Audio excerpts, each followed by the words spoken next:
Mine I seen the corruption of the Adam County cops, stealing money, stealing cake. When they make they traffic stop, first they screw you, then they sue you. Play little games and dismiss your claims. The proof's on the internet.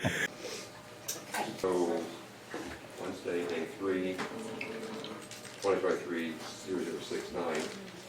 We left the day yesterday with the court taking under advisement its decision on the request for a directed verdict by the defendant. The court makes findings and conclusions orally, not so articulately, as follows. First of all, with regard to the defamation in this case, it's clearly defamation per se, not per quant. So because it's defamation per se, that's based upon clear statements of allegations of criminal conduct and clear statements of serious sexual misconduct, where the case is clearly indicated per se. You don't need other evidence to interpret the context of the statement. So because of that, there's no need for special damages. And for those reasons, that part of the defendant's motion for directed verdict would be denied. With regard to arguments to the jury about opinion versus fact statement, that's a question of law for the court, not the jury. So in that respect, I'm supposed to look at the specific language, whether the statement's verifiable or not, the context of the statement, and then the context into which the statement is made. The allegations of theft are verifiable statements because you could determine by conviction or not whether that's been prosecuted or not. So that's a verifiable statement. Gender identity, gender organs are identifiable, verifiable facts. Whether someone has a pedophilia is a verifiable fact with regard to the same context as it would be if you call somebody a thief, if you any kind of evidence of conviction, pedophilia, it's a diagnosable condition. With regard to sex change allegations, again, that's a verifiable fact, as it would be corresponding medical record. Statements with regard to substance use disorder and addiction are verifiable statements because they're diagnosable. And then sex partners would be another one of those identifiable, verifiable statements or not. For all those reasons, the court finds that these are not statements of opinion, but they're statements of fact. This doesn't mean the court makes a ruling as to whether they're false or not, but that it's not opinion statements because they're verifiable, and in the context in which they're made, in the context in which they're broadcast, the court finds that they're not statements of opinion, they're statements of fact. With regard to the issue of publication I raised yesterday with the directed verdict motion, that it does not appear that there's any dispute about the publication of statements by Mr. Foreman. You made that clear yesterday on cross when you called him. He agreed with that. Other witnesses have talked about the use of different social media platforms being pushed out under Mr. Foreman's name. So the court's going to tell the jury that publication has been proven, it's not disputed, that's not an issue. So the court will direct a verdict that publication occurred. It has nothing to do with the defense of truthfulness or falsity, but the evidence is uncontroverted that that element of the case has been established. So I'll direct the verdict that publication by the defendant occurred. It's not a crucial issue, but it's nonetheless an element for the plaintiff to prove. And something that I obviously would object to. Oh, 100%, like you should. But I gotta go with what the evidence says. So like when the evidence is uncontroverted, I don't submit that issue to the jury and tell them it's been resolved. You have no duty to do that when the court directs a verdict on a particular element. I don't know how that affects your case, but it hasn't been like the key central part of your defense. Mr. Klingler indicated that the plaintiffs will have no claim for economic loss, so I won't be providing any instructions with regard to economic loss. It doesn't limit your current theory about non-economic loss. And I'm not going to give instructions that are not question or follow the evidence. So that's what I have for you at the moment. We're not at the end of the case. Your Honor, what about the false light claims? That answers defamation, but not false light. They have 2 claims for each person heading forward. Fair enough. Let me assemble those notes. Like some of this overlaps, some of it doesn't. So like I'll not give you the answer at the moment, but I will then it's break. Like I started writing the notes about the time you sent me the email last night at 8:30, which I greatly appreciate. So I'll put that on the record shortly. Am I to assume that those have been denied also and we're moving forward on both? Yes. Yeah, but to articulate the record, I always like to at least have my bullet points as opposed to my rambling, unorganized brain. Okay. Anything else you want? I want fully noted my objection and everything for appeal on this, and I'll re-raise the issue at the correct time. Thank you, and you should. Anything else, Mr. Nothing else, Judge, thanks. Okay, go ahead and go off the record. We got 10 people. 10 minutes, so while you're waiting, we were working as we often do, so thanks for being on time. I watched you come in at the appropriate time, so thank you for that. We're on a good schedule. The plaintiff rested their direct case. So the evidence called by the plaintiff is in the record. We're not done. I'm just telling you now, in the tennis game analogy, the defense is going to call witnesses, so it's their turn to serve the ball. You don't have to care about this order so much, except maybe to understand who's proposing the witnesses. So Mr. Osborne is going to name witnesses. He's going to ask questions first. Mr. Klinger will cross-examine or ask questions second. The instruction to you is it doesn't matter who calls the witnesses. You use the testimony that comes from either side any way you want to. So while I have to pay attention to the process, that's not really primarily important for you, except to understand the witnesses you hear today are being proposed by, called by Mr. Forner. That's probably enough of an explanation. So Mr. Osborne, you're ready to go, right? Yes, Your Honor. Mr. Klinger's ready? Yes, Your Honor. Okay, go ahead. Who's first up today, Mr. Osborne? Your Honor, we would call to the stand one Rhonda Grooms.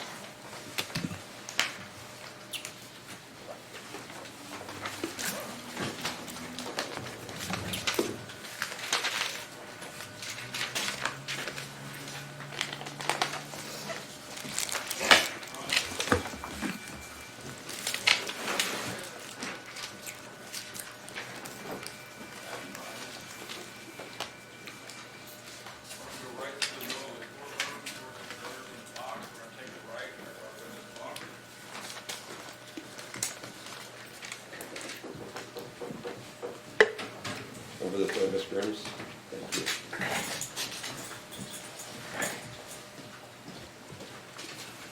Mr. Grooms, before you ascend the steps, if you'll face me and raise your right hand. Do you solemnly swear the testimony you're about to give shall be the truth, the whole truth, and nothing but the truth? As this you shall answer unto God. I do. Thank you, and you can be seated. Go ahead, Mr. Osborne. I'm waiting for Ms. Grooms to get seated. Could you please state your full name for the record, spelling your last name? Rhonda Huffman Grooms, Grooms. And do you mind telling us where you live? 2900 Tater Ridge Road, West Union, Ohio. Is that in Adams County, It is? state of Ohio? Yes. How long have you lived there? Over 30 years. How long have you been a resident of Adams County? Over 40 years. And what do you do for a living? I teach at the Ohio Valley Career and Technical Center. I teach the nursing class there. Oh, okay. Where's that located? Down on 175 Lloyd Road, here in West Union. Is that part of the vocational technical school for Yes, the county? yes, Does that encompass students from all the county? yes, So you interact with students from Peebles, West Union, Winchester, I do. Manchester? Manchester, yes. And tell me about this program. Which one is this one? It's the nursing program. Their junior year, they actually learn how to be a nursing assistant. We are also doing mental health tech this year. And then their senior year, I teach phlebotomy as well as medication aid. So you teach 11th and 12th grade? Yes, Do you know Mr. Sean Grooms? I do. How do you know Mr. Sean Grooms? He's my ex-husband. When were you married, if you don't mind me asking? November of 2006. And when were you divorced? It was finalized in August of 2025. So you've been divorced about 9 months? Yeah, about.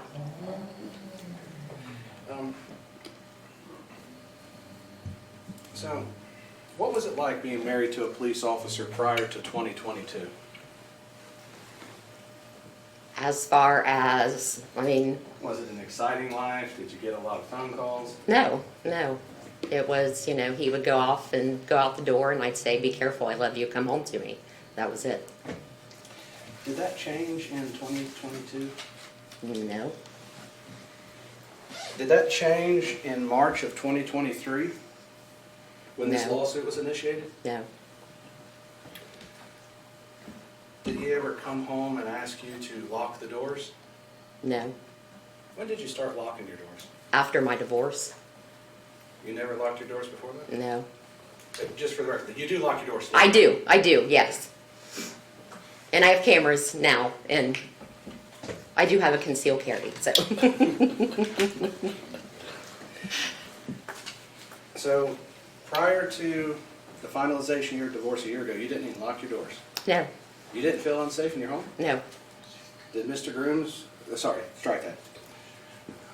If I refer to Sean, would you understand that I'm referring to your ex-husband, Sean Grooms? yes, You're not going to confuse him with Sean Cooley? no.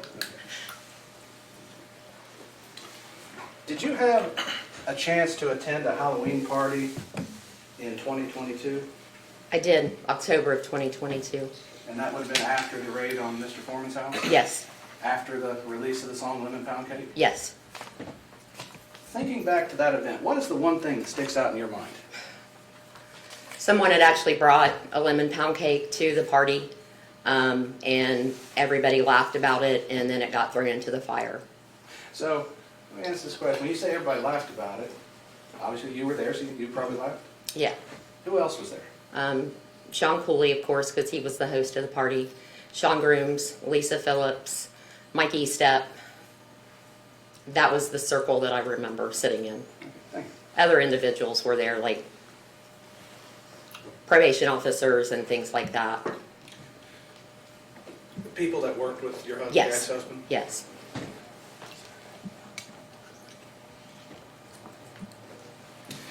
At any time did Mr. Grooms, or sorry, strike that. At any time did Sean tell you that he was receiving death threats? No. At any time did he tell you that you needed to take extra steps to protect yourself? No. At any time did he tell you that Mr. Foreman's fans were trying to kill him and maybe you? No. Did he ever sit down and tell you, hey, people are calling me thieves and I need to explain to you why people might say that to me? No.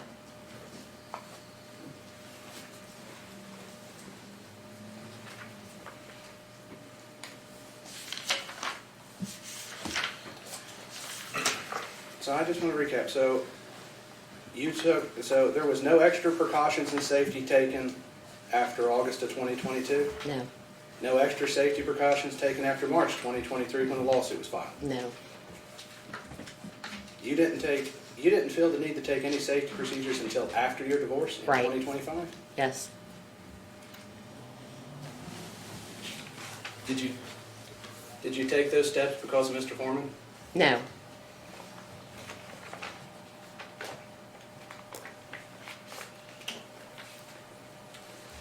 Did Sean ever comment to you his feelings on being called Quasimodo? No. Is Quasimodo a Disney character? Yes. Would you be aware of that because you teach kids? Yes. Do you often let your kids at school play music? On occasion, Do they play some of Mr. Foreman's music from time to time? they do. You've worked with kids for how long? 30 years. Got into the mind of kids pretty well. Yes. When they would play Mr. Foreman's song Lemon Pound Cake, did they take that as a literal fact from your observations? No. Were they laughing and joking about it? Oh, yeah. Absolutely. Are you familiar with the song WAP? I think I've heard Sorry, it. no, strike that. I'm going to give you the complete song Okay. and then summarize it, because I don't want to say it once. Are you familiar with the song Wet Ass Pussy? Yes, Is that a rap song? it is. Has your students played it in class? Once, and I asked them to please turn it off. When they were listening to it, did they think that was fact? No, So they didn't think that that was depicting anything in real life? no, So you didn't have to teach them that wasn't real? right, no, I did not.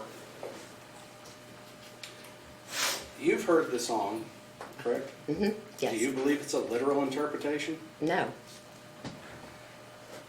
Would you agree it's derogatory towards women, no, even though it says nasty things about them? yeah, no, I mean, it's the artist's opinion, I guess. That's the way I feel. Maybe not an opinion you like, but Yeah.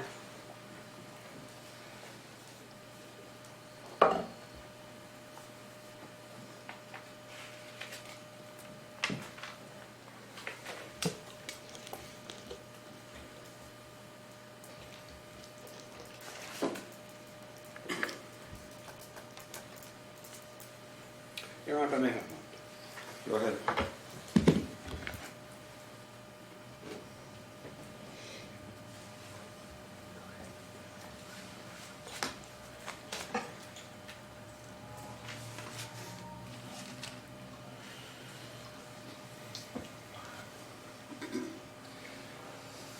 So, Ms. Grooms, has Mr. Foreman's posts about Sean or any of the general posts about the Adams County Sheriff's Department as a whole affected your life any at all?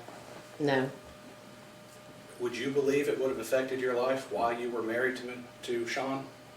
if it had any effect, I guess that would be the time it would have an effect. But as his spouse, you would have expected it. Yes, And I don't want you to go into too many details, but is it fair to say that Mr. Foreman, the posts about the police department and everything had not a damn thing to do with your relationship between you and Sean and when it came to an end? no, it did not. So the posts never affected your life, never affected your marriage? No, Okay. So any statement to the contrary would be false? yes.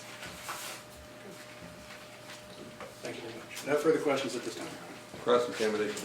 Thank you.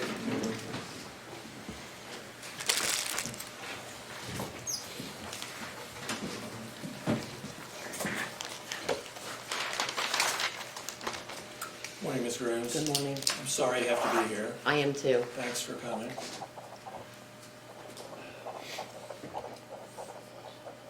Where to start? You never sought a protective order against your ex-husband, did you? Yes, I did when we divorced. The divorce, yes. I had a restraining order. Did you got a restraining order? Yes, I did. Were you aware of the posts that were coming out after 2022 about the sheriff's deputies and calling them thieves and that sort of thing? Did you ever see any or hear any of the songs? Some of my students referred to it, and they would say, I saw your husband in the video. And I would say, yeah, that was him, and turn around and walk away. I didn't elaborate on any of that, no. And they didn't either, Why didn't you elaborate on it? because I didn't think it was the student's business. Okay, so they had seen your husband in videos, Yes, and did you tell your husband about that? about, That your kids had mentioned it? no, it was just a mention, and that was it. Okay. Did you ever, you saw the posts yourselves or videos yourself, or did you just hear about it from kids? I saw part of it, and then I heard about it. Okay. And did anyone else in the community ever say anything to you about these videos or posts? No. Just your kids? Just my students in the school. Students? Okay.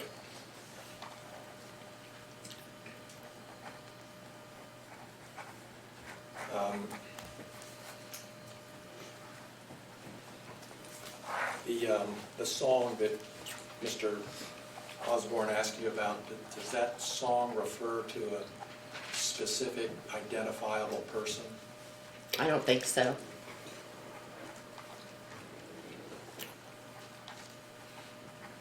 Those are all my questions. Thank you, ma'am. Redirect.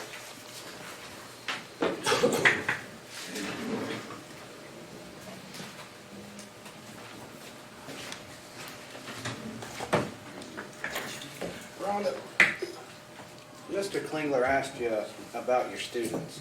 Your students saw the post Yes. and they articulated it to you? Yeah. Just say, hey, I saw your husband in this video. Students can, would it be a fair statement to say children can be mean? Absolutely. You've seen instances of them being cruel? Absolutely. Are they cruel to both other students and teachers? Yes. I don't like bringing up sensitive subjects, but has any of your students ever been cruel to you in the past? Oh, yes, definitely. Would it be fair to say they've said some pretty mean things? Yes. You see, I'm trying not to ask you what they are, but are they shocking things? Coming from my students, I mean, in all honesty, it's, when they're mad at me because they didn't receive an A, yeah, they get mad. And they're And- flashing. Yes. But they're not calling names a fact or anything. No. No. And they've seen these posts. Yes. Did your students treat you any differently? No.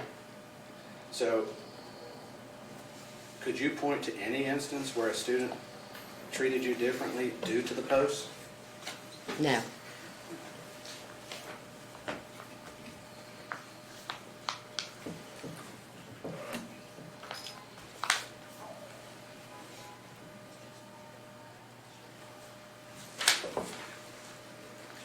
I'm gonna ask this question. You said you're sorry to be here. Why are you sorry to be here? Because from my recollection, my ex-husband had said that this was part of the reason we got divorced. No further questions, Your Honor. Mr. Klingler? No further questions. Mr. Osborne, am I right to understand this witness was a lay witness? Pardon me?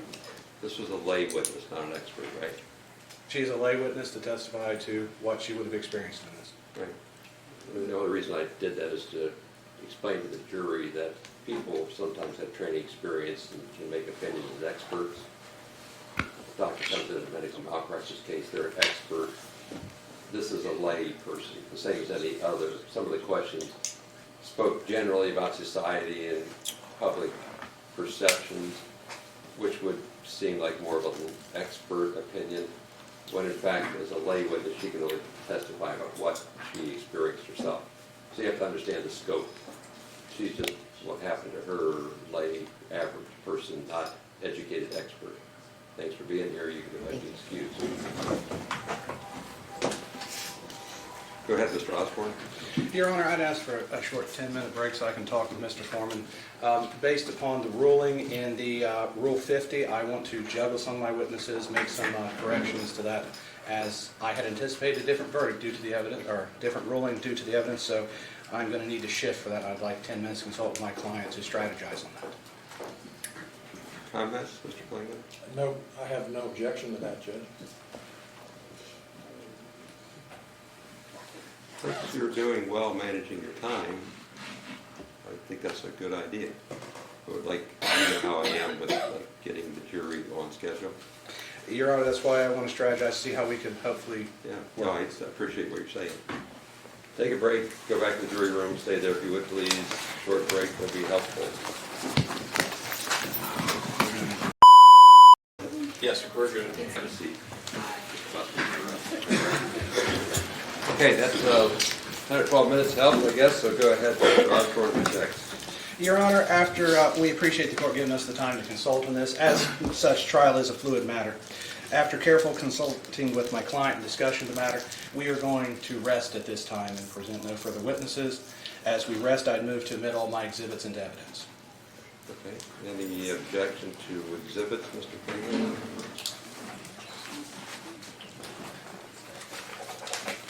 I don't believe we do, Judge, just I'm going to have 15 seconds. We weren't quite expecting this, so let us take a quick look. We didn't expect the vote. So I have A through F. A is a Facebook post. B is a search warrant video portion. C is a post. I didn't write down the platform. D is music video. E is a search warrant video about the money being left unattended. And F is a search warrant video. I didn't write the content. We have no objection to the exhibits, Judge. So there'll be a without objection. Rebuttal case? No rebuttal, Judge, no further witnesses. Okay, thank you. So, ladies and gentlemen, we're moving forward to the point where you get the case handed to you. What comes next is closing arguments and instructions of law. So closing arguments are meant to be the opportunity for the lawyers to tell you what they think the evidence means. If you want to take notes, do so, but like draw a line on your paper and say argument, not fact. I don't know how you keep notes, but I have to keep them organized. So I can realize who's talking. You've seen me do it a couple times. Lawyers aren't evidence. The witnesses are. It's the same thing here. I don't think you would get confused or misunderstood. The plaintiff goes first because the burden of proof is on the plaintiff. The plaintiff also, because of that burden of proof, gets a privilege. So they get not only the first word, but they get the last word. So Mr. Klingler would start, Mr. Osborne would go second, and then Mr. Klingler would get the last word. Not because of favoritism or anything else, but because of the burden of proof. Then at that particular point in time, we'll give you jury instructions. And I'm going to take a break after their arguments because I need to make a few copies for the lawyers to read while I read. We give the instructions to you in writing, but I always like it when they can read over my shoulder because sometimes I can put two words in different order and change the meaning. So then we have like three people reading to make sure it comes out to you right. So we'll hear their closing arguments, take a short break, you'll get the instructions, and then we'll turn you loose. Go ahead, Mr. Klingler. Your Honor, if I may, procedurally, I'd like to renew my motion for the record. Thank you. Very appropriate. With regard to the false light claims, the court overrules the motion. Outside the presence of the jury, I can give you a little bit more of the why. But when I give deference to the evidence, I construe it in favor, especially with regard to highly offensive and reasonable juror, reasonable public perception. Like those clearly become fact issues to weigh, which I shouldn't do. So as a matter of law, I couldn't dismiss the claims. There's at least enough evidence when I construe the plaintiff's evidence in their favor to get past the Rule 50 motion. But you are spot on to remind me to do that. Your Honor, there's also another matter we need to clean up. We probably should do at the sidebar before we go into oral arguments. Okay. I like cleaning things up.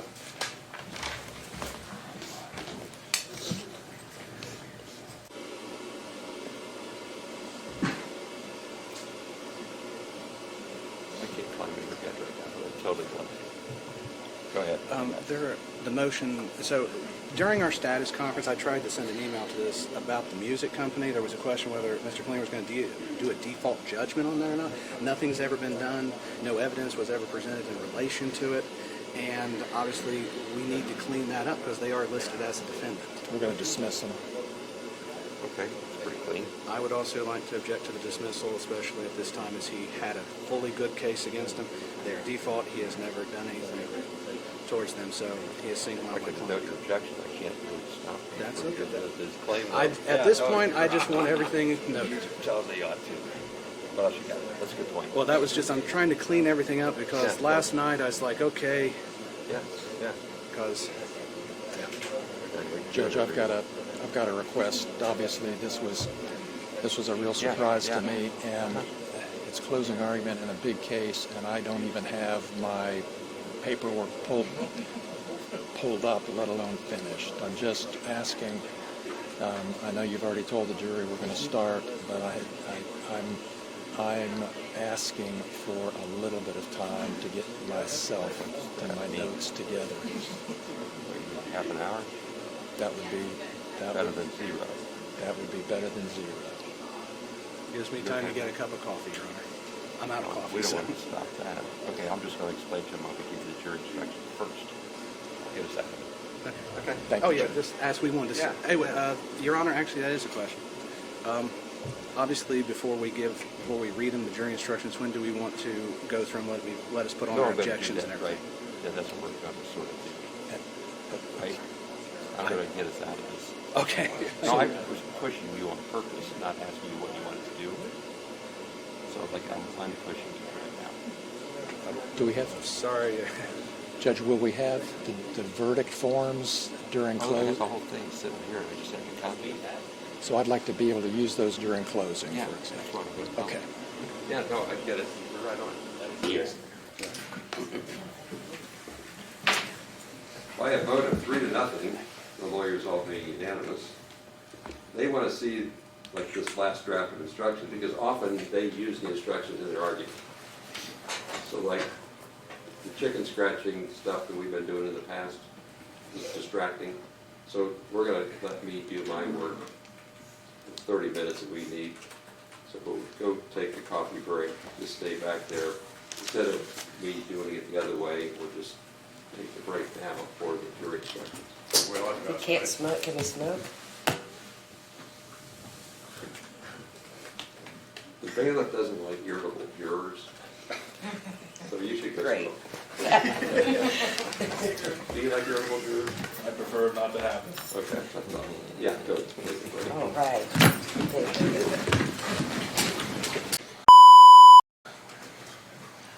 Good. Yes. So the court just provided 15, 20 minutes ago the proposed jury instructions to counsel and then spent 10 minutes off the record going through and explaining the instructions. The attorneys would probably like more time to analyze and make specific objections, but that's not been possible given the flow of the trial. So I will say that I appreciate their giving me proposed jury instructions, and the court set relatively well models their proposals. In those places where there are differences, both the parties would object, right, Mr. Klinger? Correct. Right, Mr. Osborne? That is correct, Your Honor. Yeah, I'm not trying to bulldoze them too much, but to keep the flow of the trial going, I'm going to need to do that. But I don't think that there's anything in here that's too far afield. In one respect, the court did incorporate prior judicial findings. For instance, I'm not submitting to the jury whether the 5 plaintiffs are private figures or public figures because Judge McBride decided that. So in the instructions, I've taken prior decisions of law where necessary and put them in. And you didn't deal with that, but sometimes I have to tell the jury how we got to where we are. And that becomes instructional law. The law of the case goes into the instructions. So I don't explain that to them. I'm just saying to the record, I took prior judicial law of the case findings and slotted it in where necessary, because that's what we always do. Sound right, Mr. Osborne? Your Honor, I have no objections. No objection, Judge. Okay, good. Yes. Off the record, you mind if we start? I would love Discuss the company. Okay, back on the record. We're back on the record. Okay, so 2 points came up. You wanted to renew your motion for Rule 50 Yes, sir. dismissal, which the court overruled. Mr. Klingler responded to your inquiry about Media Access Incorporated. Yes, Your Honor. Just for the sake of the record, we had a telephone conference on this. We had discussed this issue. They had not pled. They are technically in default of the answer. During that telephone conference, which was not on the record, we discussed what would happen with that. Mr. Klingler said he would evaluate it. We are now about ready to do closing statements. No evidence has been presented against him. Mr. Klingler has not asked for a default judgment. He seems to be wanting to put everything on my client, which It is very strange why, when he has a default, he wouldn't make a motion for such, but we would ask that the record be cleaned up in that issue. Yeah, I'm willing to clean up the record, and we are willing to dismiss that party from the case. Media Access Incorporated. Yes. We'd register an objection to him not doing a directed verdict, or, sorry, doing a default verdict on that, and therefore increasing damages upon my client if they should be found. No, I think he gets to own his own complaint, so I just have to follow his lead. But I get what you're saying. And But I can appreciate argue your- for mitigation of attorney fees and stuff that he has done. That's No, fine. if it gets to that, if it gets to that, that's not a part of the jury's delivery. I just have to, I'm trying to think a step ahead. I'd like that. Off the record, please. Go get him, if you would, Mr. Bailiff.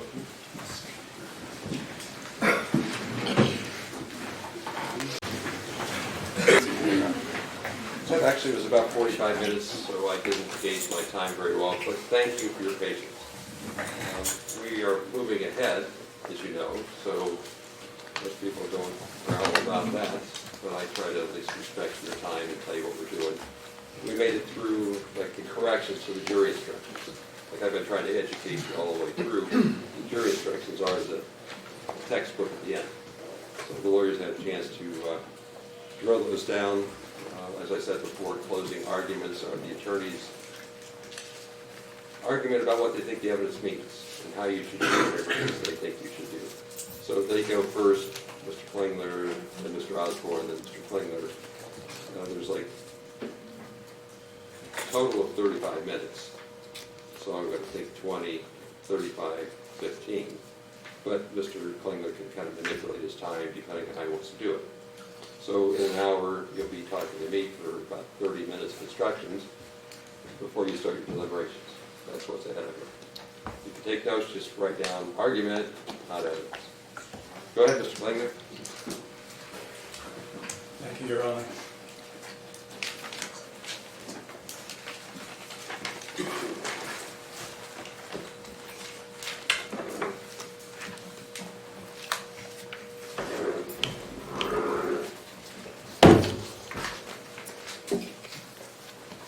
Morning, folks.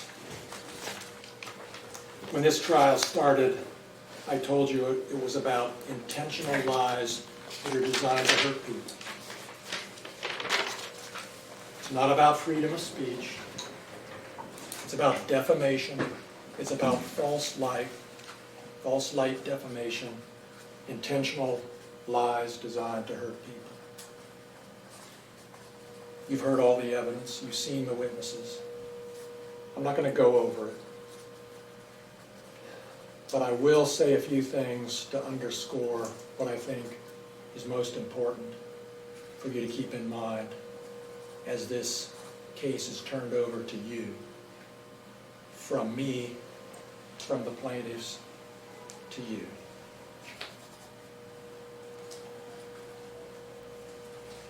Mr. Foreman perpetuated lies intentionally, repeatedly, over 3.5 years on the internet about these 7 brave deputy sheriffs who've lived in this county for years, risked their lives for this county for years, done their job, been in the community for many, many years. Mr. Foreman did it intentionally. Mr. Foreman knew that what he posted on the internet were lies. He knew there was no theft.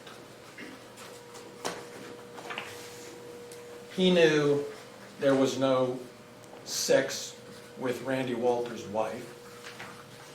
And he certainly knew all of the stuff he's repeatedly posted about Lisa Phillips up until Friday and probably later were lies too. What are we going to do about that? Mr. Foreman told you from the witness stand there's nothing we can do to stop him because he has freedom of speech. to lie about people intentionally. During jury selection, we talked about that. And you all agreed that it's not okay to tell an intentional lie about someone that hurts them. We all agreed. And the judge is going to tell you that in the law that he gives you. So Mr. Foreman is legally wrong when he says he has free speech to tell harmful lies about people and get away with it. That's just legally wrong. You also told me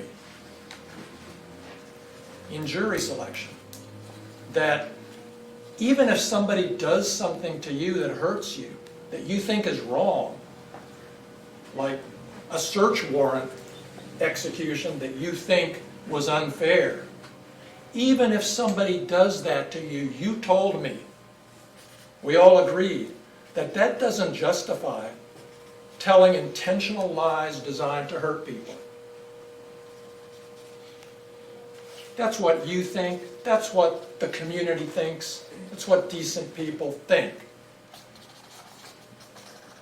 But Mr. Foreman thinks it's okay to do what he's done over 3.5 years because they executed a search warrant that broke down his door and disconnected his cameras. You heard from the witness stand, from Mr. Foreman, the callous indifference that he showed to what he's done, the harm he's done.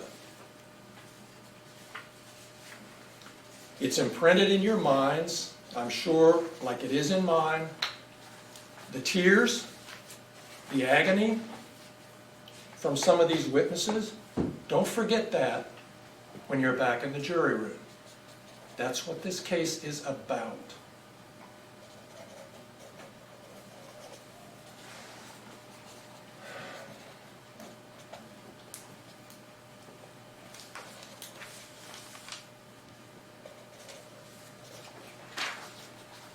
You are here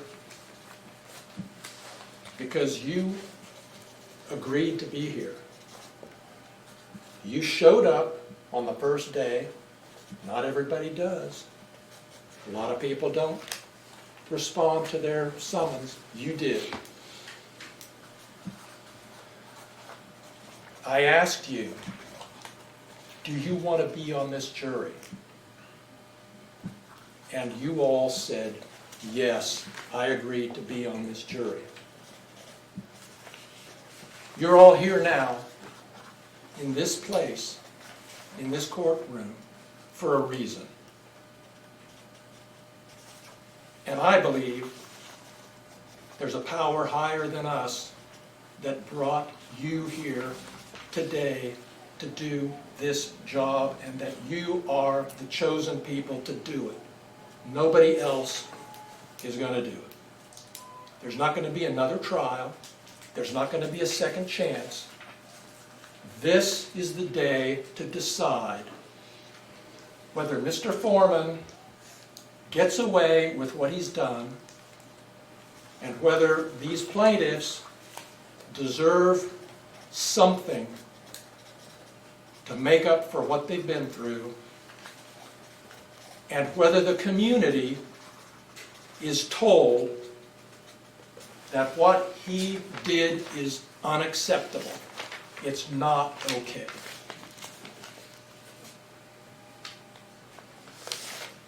We talked about different kinds of damages. There's not going to be economic damages in this case. There's no doctor bills. There's no damaged property. There's damage to reputation. There's pain and suffering. There's public humiliation. There's everything you saw and heard from these detectives from the witness stand.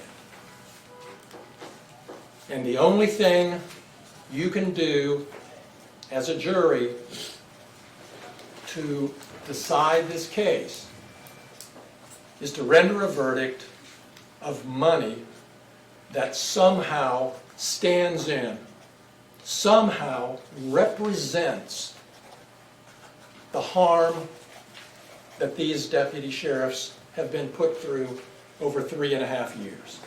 That's all you can do. You can't issue an order that says stop. You can't issue an order that says, say you're sorry. All you can do is issue a verdict for an amount that fairly stands in, represents what they've been through, what they've lost. No one else is going to do it. The judge isn't going to do it. Court of Appeals isn't going to do it. It's your job. And you're the people meant to do it.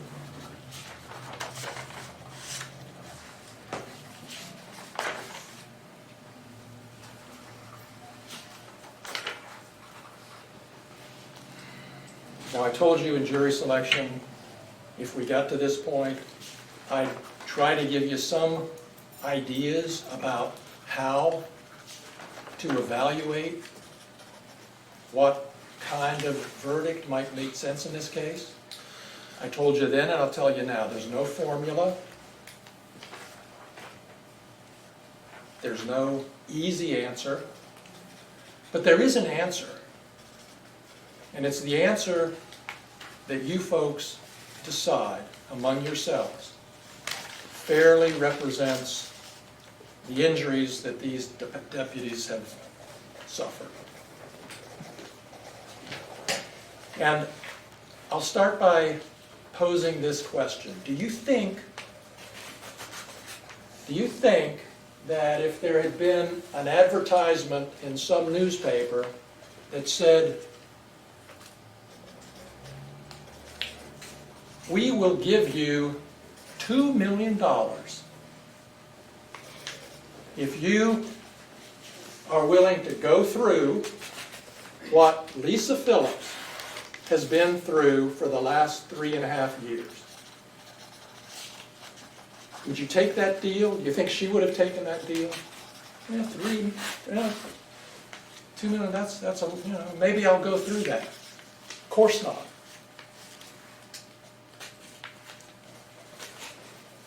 Do you think Randy Walters, do you think Brian Newland, do you think any of these deputies would have accepted some amount of money in order to go through, in exchange for going through what they've been through? I don't think so. And I think you know nothing is worth going through what they've been through. And, of course, he says he's not going to stop. He says nothing can stop him. Maybe something can stop him if you tell him through your verdict that he needs to stop.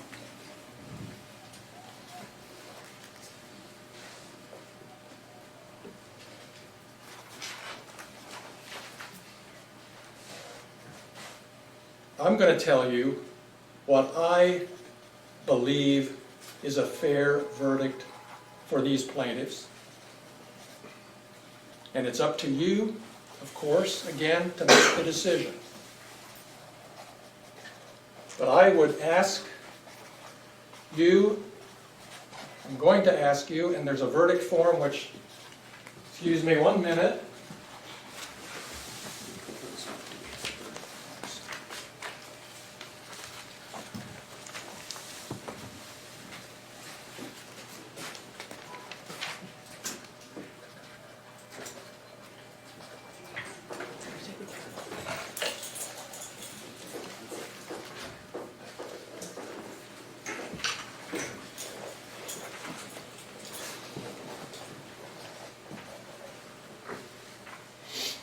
Folks, I'm going to show you these forms that you're going to be filling out, just so you're familiar with them.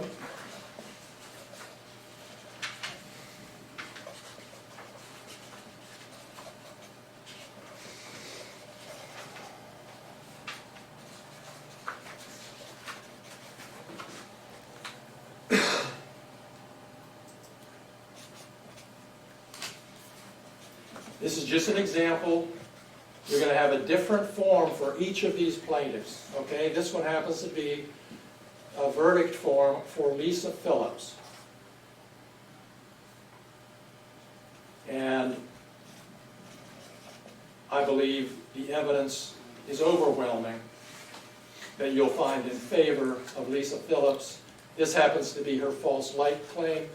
There's a separate claim for defamation, a separate form for defamation, and you'll see the jury instructions.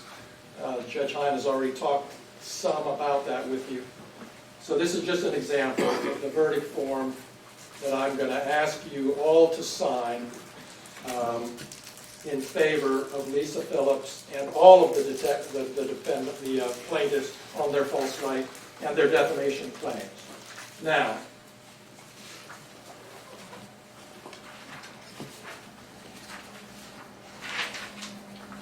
there's another form called an interrogatory, and I'm just showing you Lisa Phillips's form.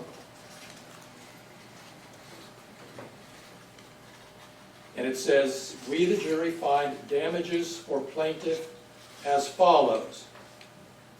And then it gives a little description of the kind of damages. And there's a line for your decision, and there's signature lines for each of you to sign. For Lisa Phillips,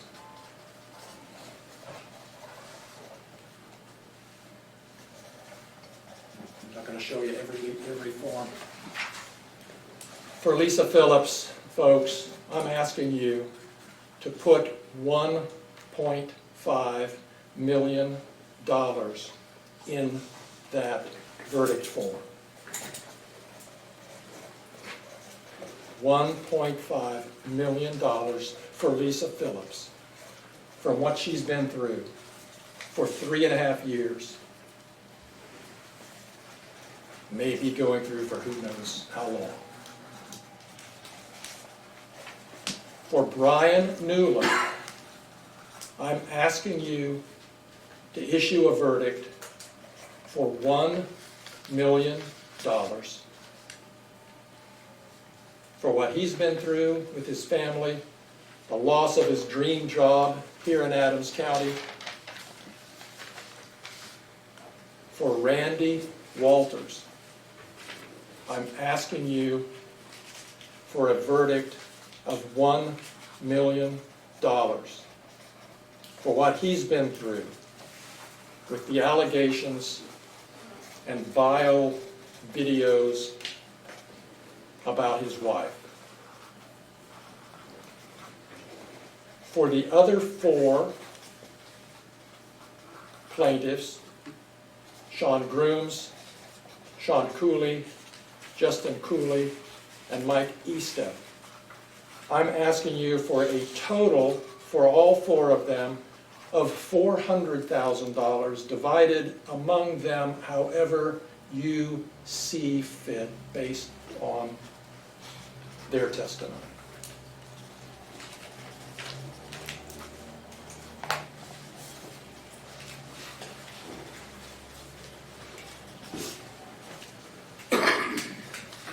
You, of course, can award less. You can issue a verdict for more. That's what I'm asking you to say in your verdict form based on this testimony. Now, let me close my remarks by looking into the future here and looking at the future if there's a verdict for the plaintiffs and you award the plaintiffs a fair amount of money. What happens? The plaintiffs are vindicated. The court of public opinion out there, the press, which I know you haven't been looking at, they don't know the facts. You know the facts. And a verdict for the plaintiff will say they were wronged, he was wrong. A verdict for the plaintiffs will make up in some way for what they've been through. A verdict for the plaintiffs will say that we don't condone, we don't approve, you can't get away with what Mr. Foreman's done. Not in this community, not in this country. That's not freedom of speech where we live. That's what a verdict for the plaintiffs will say. Let's look at another possible future if there were to be a verdict for the defendant, or if there were to be a verdict with a small amount of money attached to it. In that case, in that world, in that future, the world is told what he did is okay. What they went through is no big deal. We don't really care. We think it's fine. That's what a verdict for the defendant or a small verdict would say. They would go home subject to even more ridicule. Yeah, you took him on and you lost. See, what he did was fine. I don't have to tell you, you know, that's not the message we want to send. It's not the message you want to send. Folks, I'm done. I've done all I can. These folks called me 3 years ago now and asked, what can we do to stop this? And here we are today. I've done what I can. They've done what they can. They've suffered through the publicity. They could have stopped this case at any time if they would have kowtowed to the pressure, public humiliation that Mr. Foreman continued to put them through, but they didn't. They bravely stood behind their case and their right not to be dragged through the mud with lies in the media. They've done all they can. And now I am giving their case and this decision to you. It's out of my hands. You have to decide what to say to Mr. Foreman and what to say to the community about what he's done and the effects that it's had on these folks. I have full confidence, I fully trust you to make the right decision, to make a fair decision, and to come back with a verdict that's fair for each one of these plaintiffs and that tells the community what you really think about this case. Thank you very much. Thank you, Mr. Klinkler. You'll have like 11 minutes after that for your final. Go ahead, Mr. Osborne.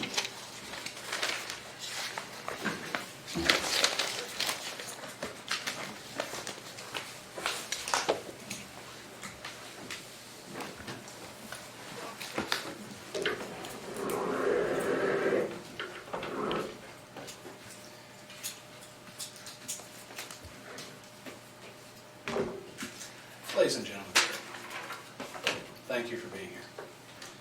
This has been a long 3 days. It took a second for me to even count the number, it's been so long, but lots happened. You've done your duty as jurors, you've paid attention to the evidence. I'm proud of that. What makes our country great is you have the right to have a jury trial. You have the right to people in the community to see this, weigh the evidence and make a decision. and I'm proud that you guys are here and doing that. We started this time, I talked about this case was about freedom of speech. But let's talk about what it's also about. It's also about music. Not all music is tasteful. Not everybody likes all music. There's some songs I hate. I think we can find plenty of people that find songs they do not like. But Mr. Foreman, Joe is a rapper and comedian. It's what he's done his whole life, is rap, make songs. We got to think of what rap is, because music does not exist in a vacuum. Music evolves over time. Take a look at jazz. It's evolved. At one time, it was distinct in a certain subculture, and it has now expanded. Rap is the same. Rap started out as a means for people to express social commentary, opinions through entertainment. Look at the song by NWA. What do they call it? Fuck the Police? I think I said that right. It's a social commentary on what was going on in their lives. Their personal effect, the personal things happening to them, combined with entertainment, which unfortunately is exaggeration.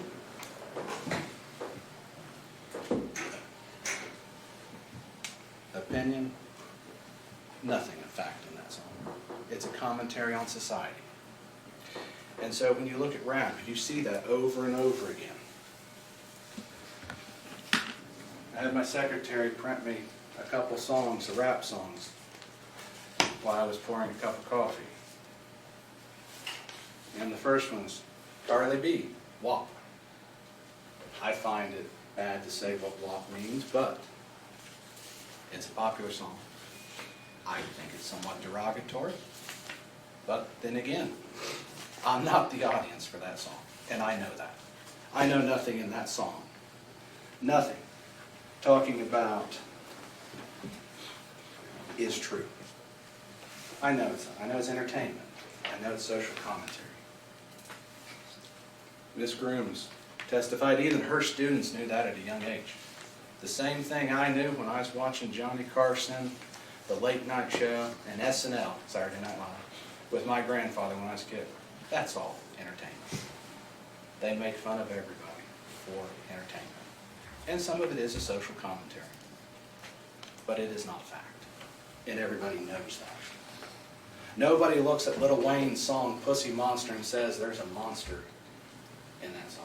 Everybody knows it's exaggeration for entertainment. Is he commenting on something? Sure. But it's not fact. And I can keep going. Megan Thee Stallion with Sex Talk. I mean, it just goes on. They use derogatory language. It's designed to entertain. Drew Hastings, former mayor of Hillsborough, was a comedian. I got to go to one of his stand-ups. Some of it was funny, some of it wasn't. Some of his jokes, like those of Eddie Murphy and Richard Pryor, some of them are not tasteful, but they're still jokes. They're not facts. And we know that. That's what a reasonable person listening to that would understand. And that's the point. This is not a vacuum. We don't live in a vacuum. Let's face it, if we lived in a vacuum, we'd all be dead because we couldn't breathe. So we live in a world full of everything, where we see things. We watch SNL. We know it's entertainment. We know it's going to pick on people. We understand that they're picking on public officials. They picked on Joe. They pick on Donald Trump all the time, Sleepy Joe. I mean, go down the list, even Teflon Ron was made fun of. So as you go back, nobody thinks that's fact. Nobody's going to take it that way. When they post their clips on YouTube, when they post their clips on Facebook, people don't look at it and go, that's the truth. No, they understand it's comedy. They understand they're going to talk about it going forward. And if you look at his posts, you see the little signs of that too. Iteration. Things that you see in a song. I mean, because after all, you know, a song's catchy, right? It has beat, song, you know, words rhyme. You know, she thinks my tractor's sexy and, you know, sticks with you. And we listened to Lemon Pound Cake. You heard the iteration. You heard how it came together as entertainment. So we don't exist in a vacuum, and a reasonable person doesn't exist in a vacuum. As the judge said, you are a reasonable people. You get to decide what's reasonable, which means you get to use your experience. You get to use your understanding of what those are, of your understanding of Joe, of your understanding of rap music, music in general. I'm not going to sit here and say that these 7 people were happy about what happened to them. I'm not going to say that. That'd be stupid. But what I am going to say is, they are public officials. We see it on the news all the time, public officials made fun of. Let's go back to voir dire. During my voir dire, we talked about, what the one juror was doing, we talked about that yes, I ran for public office. She agreed I put myself out as a public official. She agreed that it was an opinion when someone called me a baby killer. Even our witnesses on the stand, I asked that question. They said a crooked defense attorney is not a vine, it's a matter of opinion. Crooked cops, dirty defense attorneys. Oh, one witness did want to say I might not have taken a shower. But those are all opinions, exaggerations, not statements of fact. And we know that. And that's why public officials are held to a higher standard, because that standard is what is expected of them as subjecting themselves to public scrutiny. They all testified that people have criticized their work. I mean, after all, we look at the search. There is, even Mr. Newland admitted it wasn't perfect. I think we can see from how the money was handled, the investigation. I would have liked to have seen a more thorough job myself.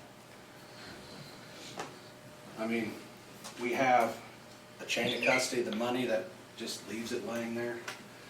Mr. Newland didn't know that. We have an unsealed evidence bag. We have 10% of all evidence, money evidence in the Adams County evidence locker miscounted. And then, keep in mind that that miscount on those is less than what is alleged in this hearing. We got people saying we had a miscount, yet they can't even bother to notify the court in an official document that they made a mistake. Just let it ride. As far as the public record knows, which they never corrected, Mr. Foreman never got back all his money. They want to talk about an investigation, but they can't even put in a single piece of paper to correct his mistake. I don't know if I call that lazy or what, but I think it goes to what you consider a fact. Because what is a fact? We can't always know what a fact is. A fact is something you can disprove, right? But can we truly disprove that? Looking at all the evidence, there is questions. If there's questions, it's not a fact. Now, people will form opinions based on that. I formed an opinion. I imagine everybody here's formed an opinion. We know that they formed an opinion because they didn't like being called a thief. So that was their opinion. But people are allowed to have opinions. People are allowed to express them. What people are expressing when they call them thief is not a literal statement. It is not a fact. It is a social commentary on the fact that they didn't do things correctly. And they can't even articulate how they could fix it. That is a social commentary if I ever heard one. They don't like it? That's not their choice to like it or not. They're public officials. They're going to be held to a higher standard. Their work's going to be criticized. I mean, that's just what happens when you're a public official. No reasonable person would expect a police officer not to be criticized. They've all been called names before. Has it affected them personally? Yes. Ms. Grooms testified it made no difference in her life. Her kids didn't take it seriously. And she's taught for damn near 30 years. But they seem to take it seriously. And I come back to Mr. Grooms. He's worried about going out on a call and being shot. Now, maybe I'm old-fashioned, but if I'm going out on a call, I'm worried about getting shot, I'm going to call my wife and tell her to be safe, not sit here and go, I'm worried about me. That's not what you do. You take care of your family. Mr. Walters wanted to point that out. That just goes to show us he didn't take it seriously. Now, I'm not going to say they're not afraid. Anytime they go on a call, the highway patrol will tell you scariest thing's a traffic stop. You know nothing about the person, you're there by yourself, and things can change in an instant. Is that scary? Fuck yeah. I'd be scared. But if you're truly scared, you take the steps for it. You start having your family do stuff. You start doing that. If you believe what you're saying, you take the steps towards it. You didn't take the steps. No one else talked about how they took the steps either, did they? And why does that matter? Because a reasonable person is going to look at that. After all, let's go back to me not taking a shower. How would you know I didn't take a shower? Hair clumpy, probably matted, probably got dirt all over me. That's how you would see. That's how you would prove if that's an opinion or fact. Now, even then you might say Dave just fell in the mud. But no reasonable person would take it in a vacuum. And I want you to think about everything in context. What rap is music, how it's entertainment, how the language works on it, how jokes are made. I want you to think back to it, because that colors how you see it. I love picking on Joe. He's a good sport for it. Look at that suit. Does this look like a man who thinks that everybody's going to assume that everything he's saying is fact? I mean, he's like a comedian. He exaggerates for the sake of entertainment. That's who he is. I'm not going to say it's tasteful to everyone, but some people do find it entertaining. I asked an important question about them. I said, do you believe everything in the newspaper? No. Do you believe everything you read on the internet? No. We all know that to be true. A reasonable person knows that. People can post opinions, social commentary, and hurtful things all over the internet. And it is just to be expected. That's why we are supposed to use our own filter, use our common sense, use our experiences in life. So while hurtful, it was not fact. It was music, entertainment.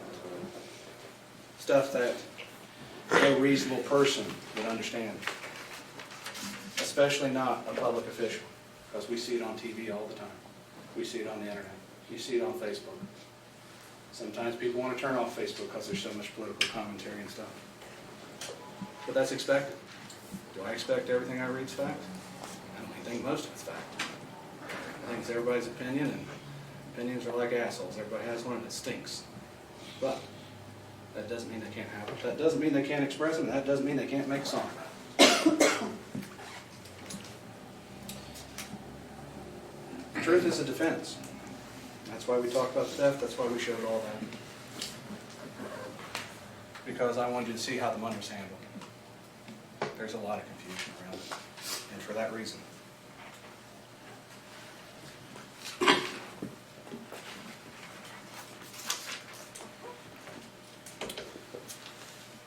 Before I get to another point, I want to address something that's bouncing around my head. Bob says, what does this message send if you find for Mr. Foreman? I rephrase that question a little differently. What does this message send if we find that music and social commentary, while maybe not the most tasteful thing in the world, is silenced because a public official, while hurt by it, yes, unhappy by it, yes, pissed off, yes, emotional, yes. What opinion is that? I mean, if you can sue people, music artists, comedians, to shut them down, that's what we're looking at here. I'm sorry they feel the way they do. But there's a certain amount that you have to take as a public official. It's part of the duties as a job. As we talked about during voir dire, as I've talked about them being called a baby killer, there are certain things you take and you move on. It's part of the job.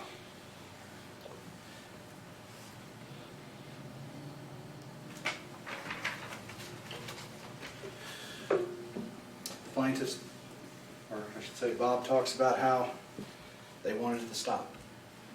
Where was the certified cease and desist letter? Where was all this done? None of that was done until after they started the lawsuit. Until after they brought it to court to make it stop. That's what they wanted to. They wanted to make it stop. that they ask for money.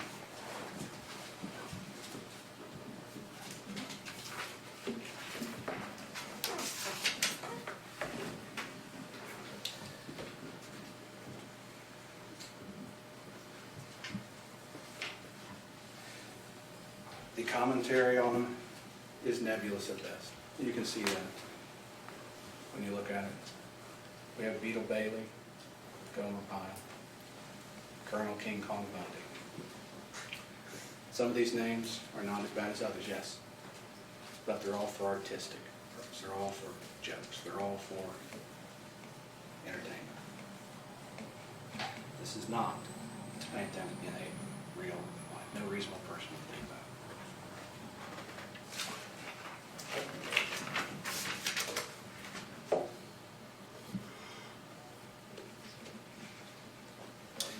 It's kind of interesting because even Mr. Newland agreed that when he was called a pedophile by Mr. Foreman, yes, that is a horrible thing to call a person.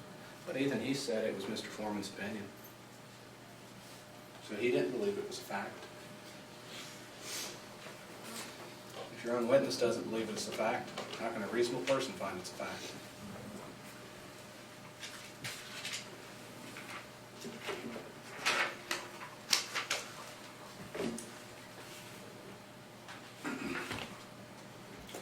Bob went to great lengths to say nothing will stop him. Shows us where we're at. We gotta stop his expression. We gotta stop entertainment. We gotta stop exaggeration. That's what Bob's talking about.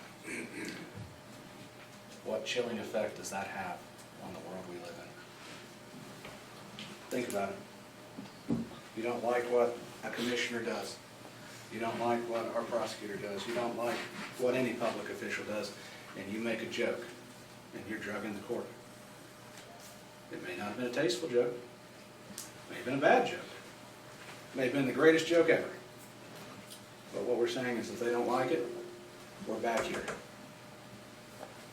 What does that say to you, freedom of speech?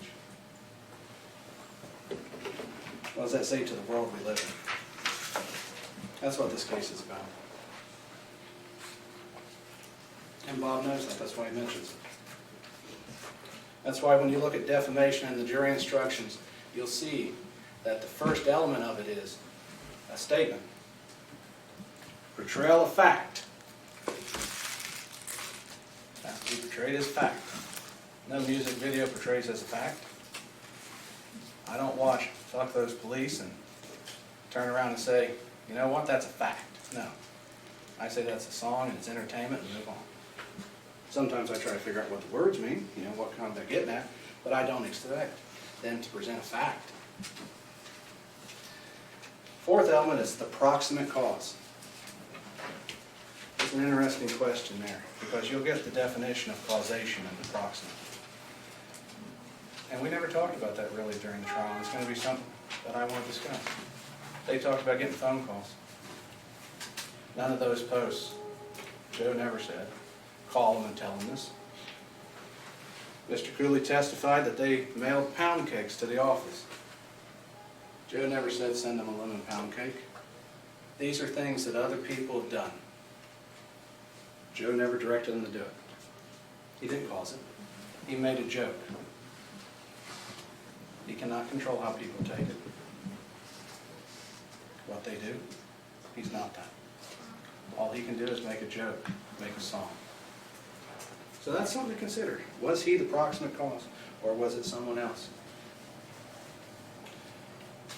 I want you to understand when they get to the question of malice, if you get that far, it has to be actual malice. Public officials, it's a higher standard. Why? Because we hold public officials to a high standard.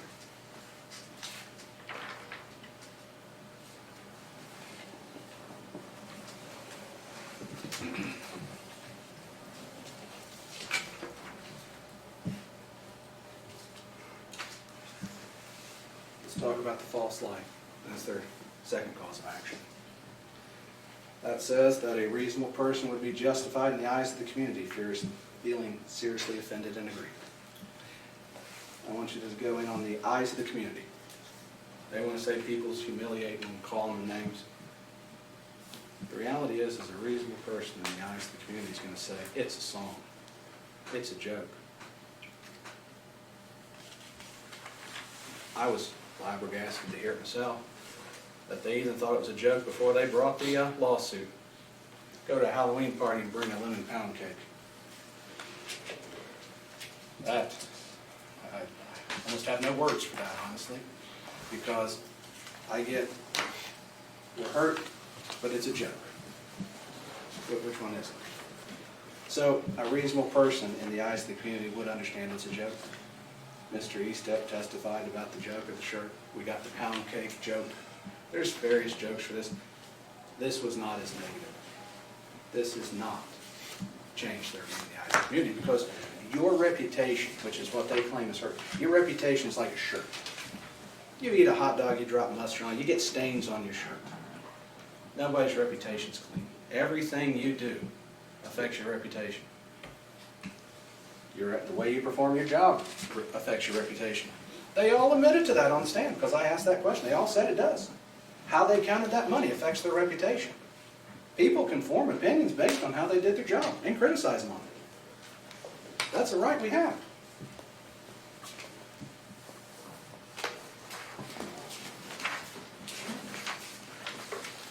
You have to forgive me, I had to flip through these some. We didn't have a lot of time to prepare as things change on the fly.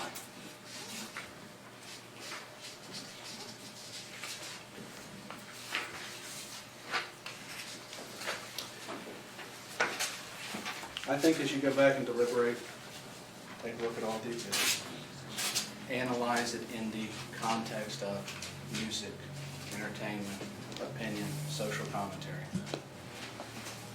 It's not a fact. And if you look at it, you can see that. Like I said, it may not be tasteful, it may not be nice, but even SNL's not nice. South Park's not nice. These things are social commentaries, jokes, entertainment, and some of them are not nice. But you don't have to like everything. You don't have to like everything said about you, and you don't have the right to tell everybody that everything said about you should be sued for, especially if you're a public official. As such, I ask you to deliver a verdict in Joe's favor on all claims. I ask that because when you look at it, no reasonable person could see it as a fact. No reasonable person could see it as even false light. The community, if they called them, if people called them, that's because the social commentary resonated with someone, resonated with what people experienced in the world. We've lived through a turbulent year. So we've all seen on the news what people are experiencing all over the country. Social commentary resonates because of that. That doesn't make him the proximate cause. That shows a deeper concern in our country that we should be addressing. Not sitting here trying to decide if a music video is a fact or not. That's what's at issue. And I'm confident as you go back in deliberations, you'll come to that conclusion too.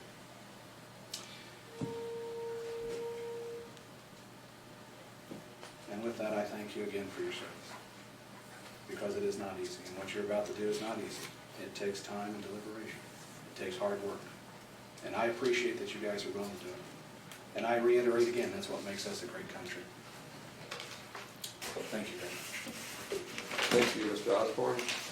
Go ahead, Mr. Flanagan. Thank you, Your Honor.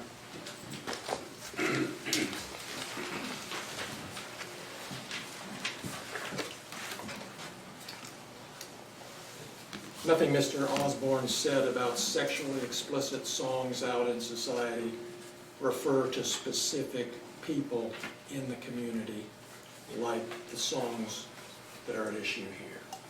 It's not the same thing. We all know that. These weren't opinions. Mr. Foreman didn't say, in my opinion, Brian Newland is a pedophile. In my opinion, they're all thieves. In my opinion, I fucked his wife doggy style. He said it like they were facts. And I think Judge Hine is going to instruct you, based on everything that's happened so far, that these were not opinions, they were stated as fact. And your job is to decide whether those facts were true or not. And we know they're not. The case isn't about lemon pound cake. It's about intentional lies designed to hurt people, and they hurt people.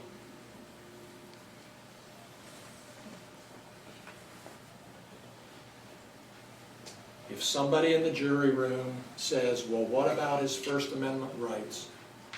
You know, and the law tells you, that doesn't allow lies that hurt people. If someone tells you it's just artistic expression, he ought to be free to say what he wants, the answer is he's not allowed to wrap up harmful lies into songs, so-called art, put them out there, and get away with it. The packaging of the lie doesn't make it okay.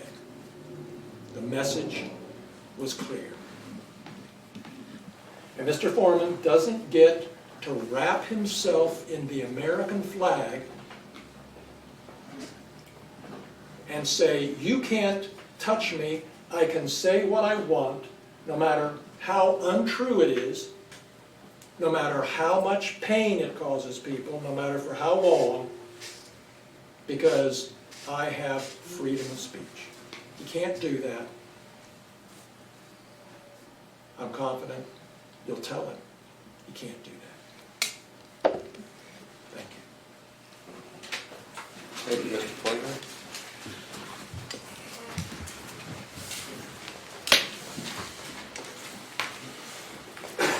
Let me acknowledge Mr. Osborne. Your Honor, I didn't mean to interrupt you. My thing is, I was going to ask before we read the jury instructions if I could if we could have a restroom break for that, because I know it's going to take some time to read them. Everybody's got to stand in their seat and stretch. Nobody's going to leave the room but you, because you're pretty prompt with that, so go for it. Thank you.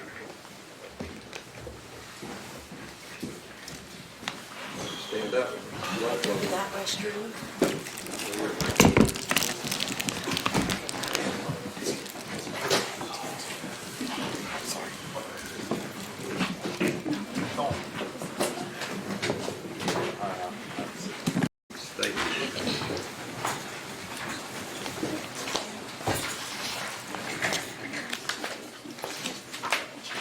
I was about to thank the lawyers because they start the process of the jury instructions several weeks ago.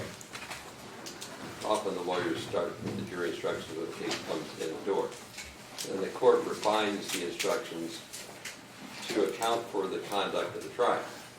So to the extent that they might have gotten the instructions very quickly this morning, it's not that they didn't know it, it's the refinements, the little tweaks along the way.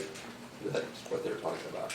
But I want to thank them because they did good work making it possible for me to get to the point where I can give these instructions to you.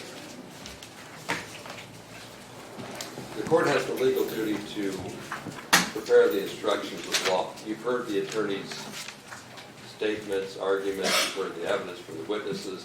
The court's duty is to instruct you on the law. And then you have a legal obligation to accept the instructions the way they're given to you. It's your sworn duty to do that. You cannot apply what you think the law ought to be. You're obedient, as I am obedient, to the rules of the law. A person who claims that certain facts exist, in this case the plaintiffs have to prove them, in this case by what's called the preponderance of the evidence. You've heard me say this before. I'm going to try to go over things you know. But the obligation is called the burden of proof. Plaintiffs have to prove their facts by a preponderance of the evidence. Preponderance is more evidence in favor of their position than opposed to their position, tilting the scales in their favor. There's one element that has a different burden of proof. Clear and convincing evidence, a higher amount, a greater weight of evidence has to be proven with regard to the knowledge or the motive for publishing. But generally think, okay, can the plaintiff prove their case by slightly more evidence in their favor than evidence opposed to them? There are two claims, what we would call defamation, and secondly, false light, invasion of privacy. In your deliberations, each of those claims is deliberated separately because there's separate rules for each. I'll give you more. But there's separate law for each of those separate claims. There's 7 plaintiffs, each of whom is entitled to their own deliberation. So when I refer to plaintiff or plaintiffs, what I'm saying to you is that side of the room, but you always have to apply these facts individually and separately deliberate each person's claims. If you rule in favor of one plaintiff, it doesn't mean you have to rule for all the rest of them.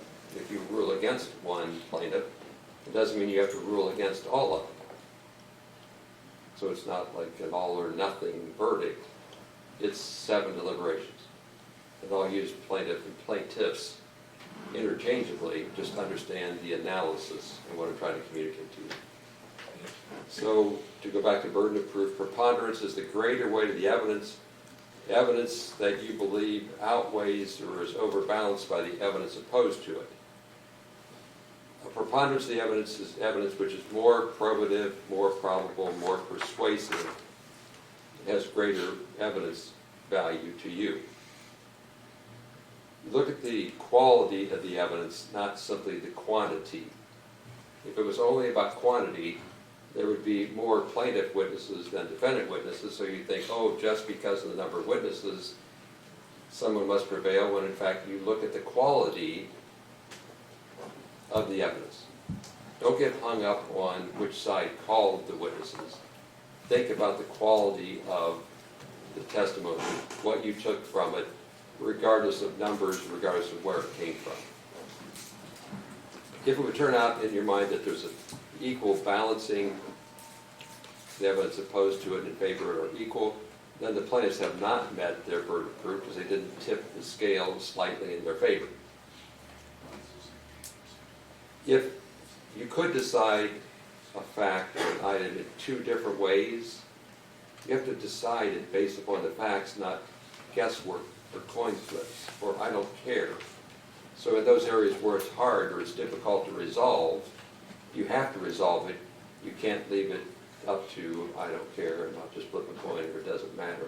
Guesswork's not what you're expected to do. The heavy work of sorting out the facts and deciding which side of the scale they go on is the role of the jury. Now, when we talk about preponderance, slightly shifting, we also have to talk about clear and convincing evidence, a different standard for that one element of motive to publish. Clear and convincing evidence is a higher or greater amount of evidence. You have to be more convinced. Clear and convincing means the evidence produces in your mind a firm belief or a firm conviction that that item is true. So preponderance might be, by example, slightly tipping the scales. Firmly convinced is more convinced, greater evidence offered by the plaintiffs with regard to the motive or the knowledge of publication. What's the evidence of trial? Evidence is testimony and exhibits. Evidence is direct and circumstantial. People scratch their heads on this, but it makes sense later. Direct evidence is when a witness has an opportunity to see or hear those things about which they testify. I sat here, I watched the jury take their notebooks and write in their notebooks. Direct evidence, an eyewitness. Circumstantial evidence is different. Circumstantial evidence is when you look at the facts and circumstances surrounding something you saw, and then you make a conclusion that something else actually occurred. I saw the jury box empty, I saw the pencils, I saw the notebooks, I saw the end of the day. The notebooks were all open, there were words written there. So it's circumstantial evidence that the jury took notes. I didn't see you take notes. But from the facts and circumstances that I did see, it's a reasonable conclusion of fact that you did take notes. Why do I tell you that? Most evidence came at you both directly and circumstantially.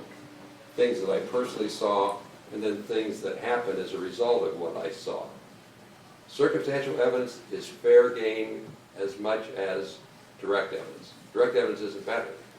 You might think it's better when in fact it's not always better, because the witness didn't tell you that they were blind when you thought they saw something, or it was foggy, or the lights were bad.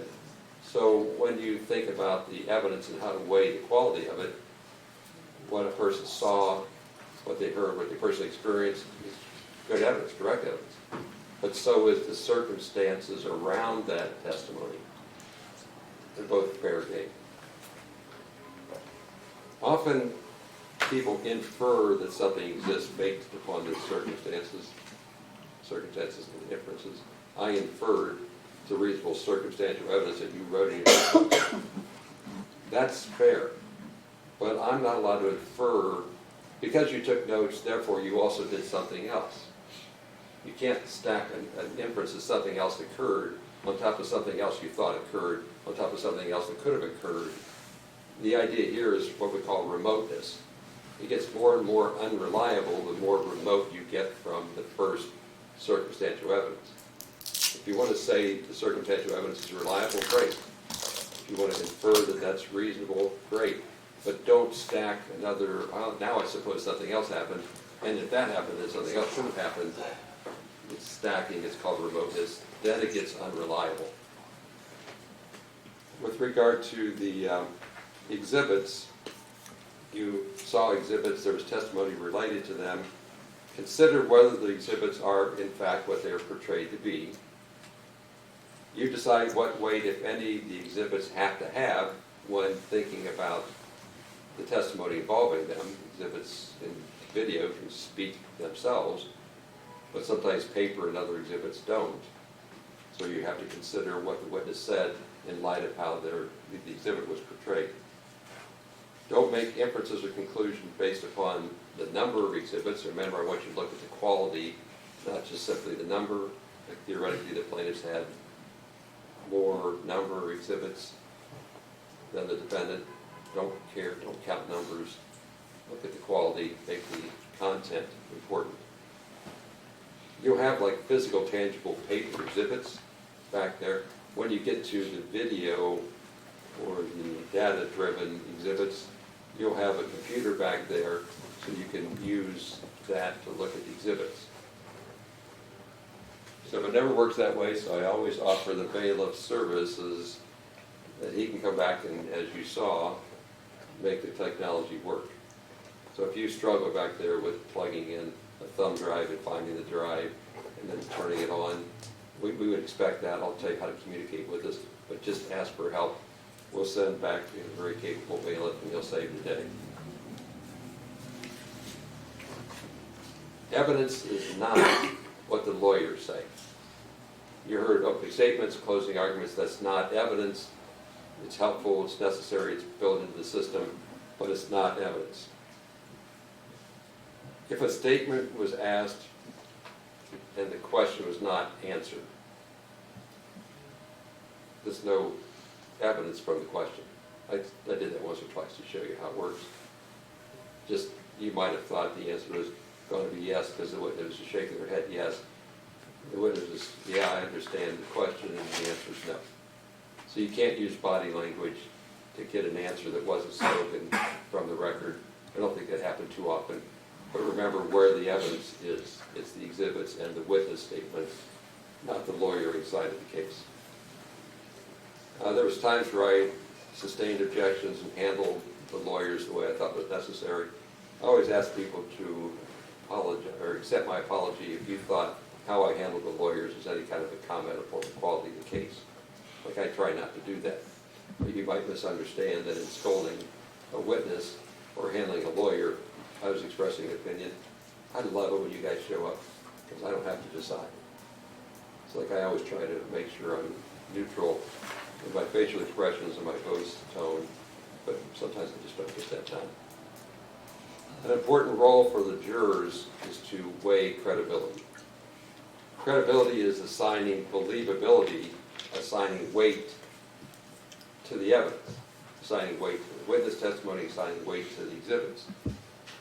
When you weigh evidence, you're basically deciding truthfulness. And as odd as it sounds, it's what we do all the time. We weigh credibility continuously each day. In weighing credibility, you should consider the appearance of the witness on the stand. Consider the manner in which they testify.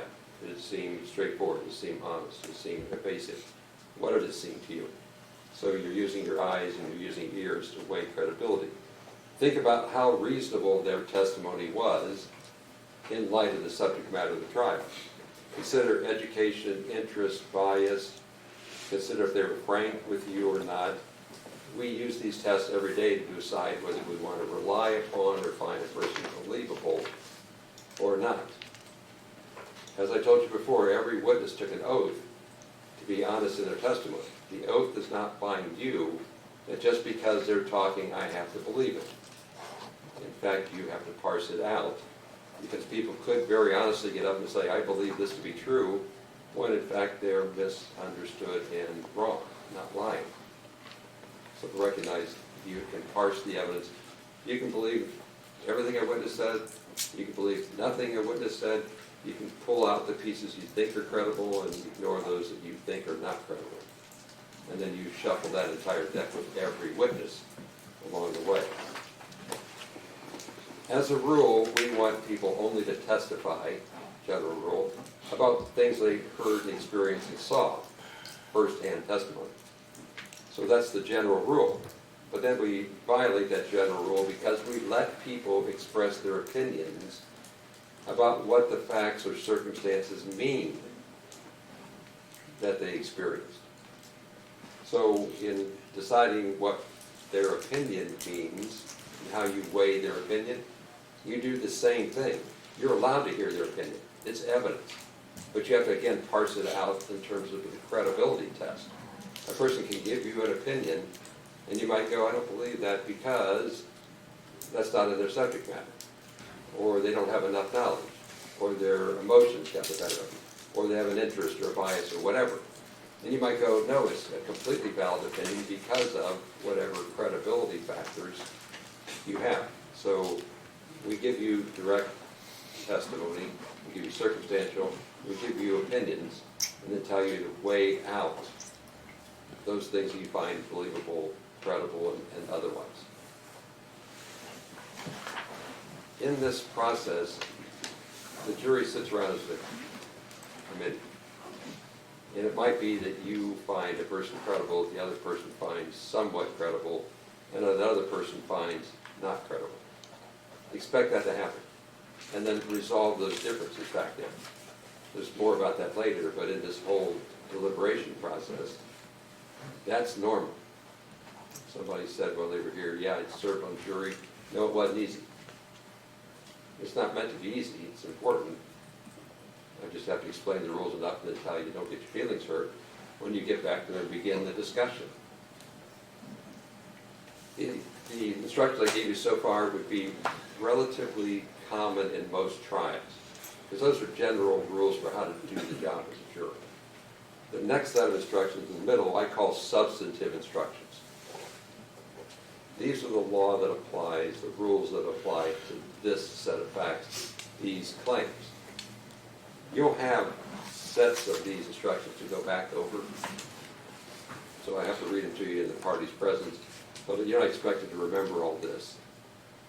You'll have your opportunities to go back over it and get schooled later. So these are the substantive instructions. Again, two claims. One's called defamation. The other's called invasion of privacy based upon this false light publicity. They have separate instructions. I put them right next to each other.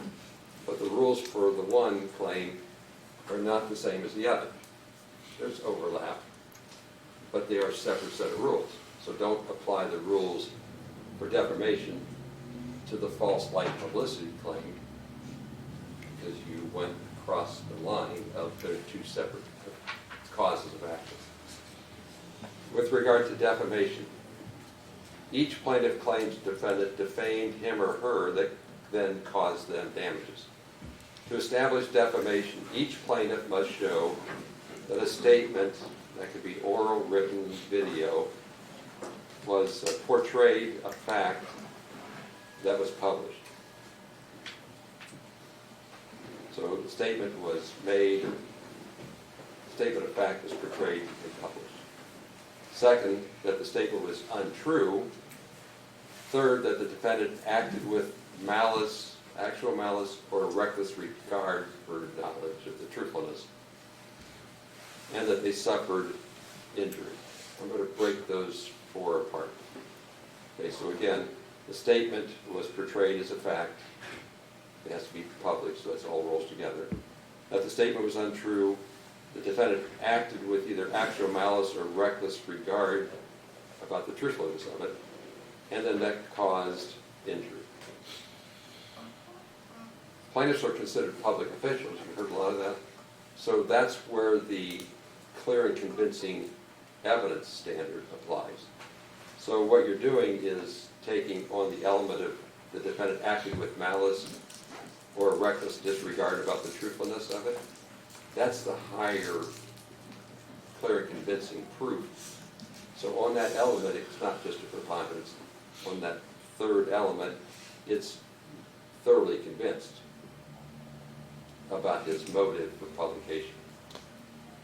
Clear and convincing evidence means you're thoroughly convinced about the truthfulness of motive for making or publishing the statement. What's actual malice? This knowledge in the publication. Actual malice occurs when the defendant makes a false statement with knowledge it's false. The second part of that test, it's either published with actual malice or published with a reckless disregard about the truthfulness or not. So reckless disregard means that a defendant acted while aware that the statement was probably false, or that the defendant entertained serious doubts about the truthfulness and didn't inquire. The defendant's failure to investigate may be considered evidence of reckless disregard or evidence of falsity when the defendant had serious doubt about whether it was truthful or not. So actual knowledge of falseness or a reckless disregard about something that's probably false. Those elements have to be proven by the higher amount of evidence. A statement is false when it's not substantially true. It's substantially true when the essence of the statement is true when you think about the statement as a whole. The defendant's statements or portrayals must be given their ordinary meaning in that context, in that circumstance. So you can't just pull a line out. You have to look at the whole portrayal of the statement. In deciding whether the statement is false, you're not to consider the defendant's subjective belief. You consider whether it's true or false from an objectively reasonable perspective. So it's your perspective about truthfulness, not what the defendant thought at the time, because we can all think of things that are unreasonably thought. So we apply an outside standard, an objective standard, not the defendant's subjective belief. Now this idea about the concept of truthfulness is where we find the fact that truth is a defense. So if the statement is true, then there could be no defamation. Plaintiffs also have to prove that the statements were published, portrayed, made. Published means that the statement was read or heard by another person other than the plaintiffs. From the testimony, as a matter of law, the courts has determined that publishing or portrayal is not an issue. Nobody pushed back. It's not anything you have to decide. I'm telling you as a matter of law, that element is uncontroverted, that the defendant published, the defendant portrayed the statement. So of those four, one's been resolved by the court because there's no contrary evidence. Now you're down to analyzing those three statements, elements, if you will.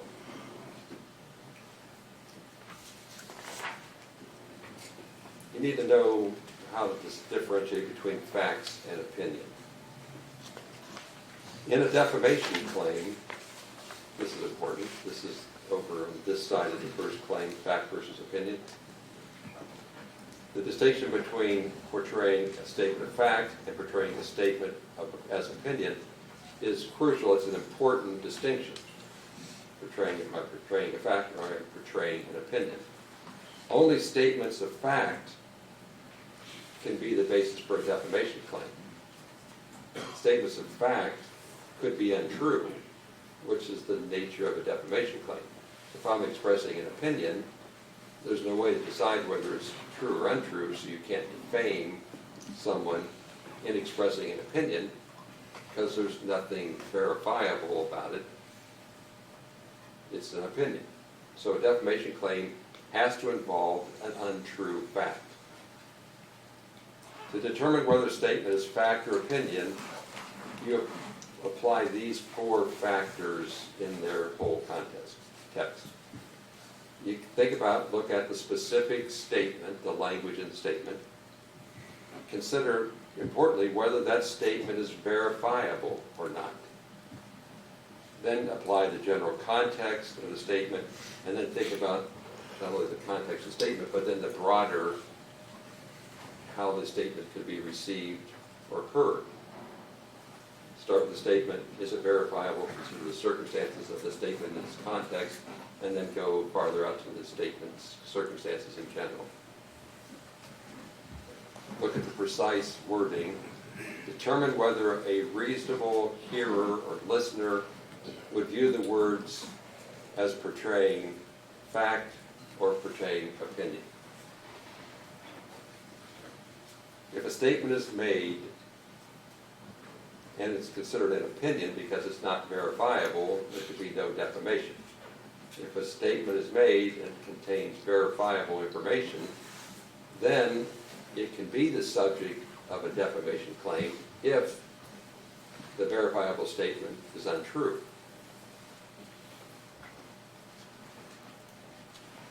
If you find that the statement was portrayed to the public as a fact, that the portrayal was false, it's a fact that it's false, plaintiffs have proven their case.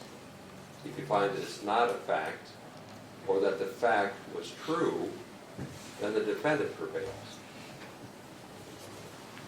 This is how I give it to you in writing. Okay, I forgot about that. General instructions for defamation are done. Those rules apply to that claim. These rules apply to the invasion of privacy false light claim. There's only one place where I'm going to tell you to overlap the instructions. So don't overlap all the first instructions in the second bucket, separate set of rules. The person who invades the right of privacy of another person can be subject to liability and the harm that comes from invading that other person's right of privacy. The right of privacy is the right of a person to be left alone. It's the right to be free from the unwarranted appropriation or the exploitation of a person's personality or their private affairs in such a manner as to outrage or cause mental suffering, some sort of shame or humiliation to the person.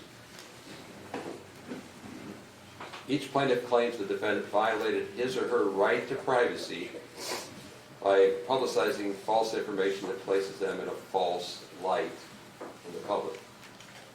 Each plaintiff must prove that the false light in which they were placed would be highly offensive. It's a highly offensive place to a reasonable person.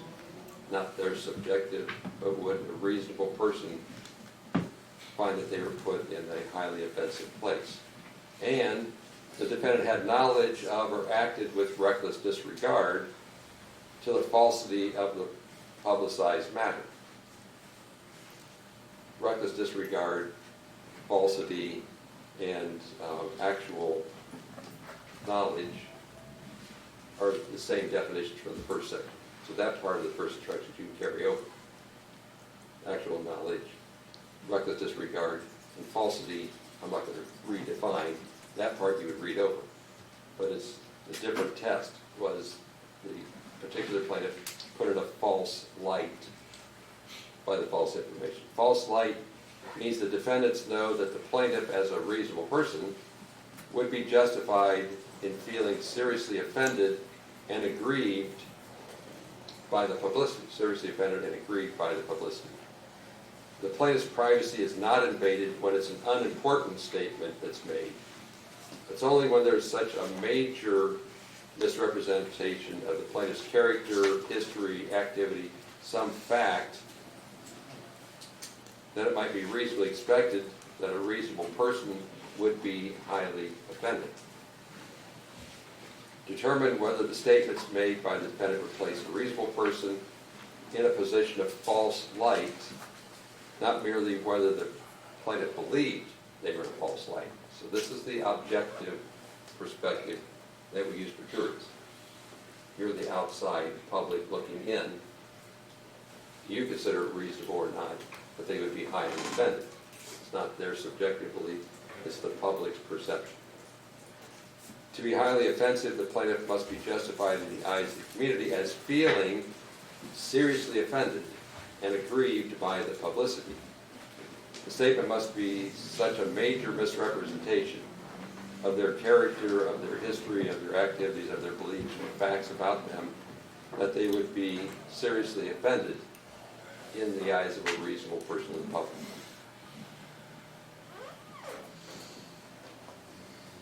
False has the same definitions I gave you, not substantially untrue.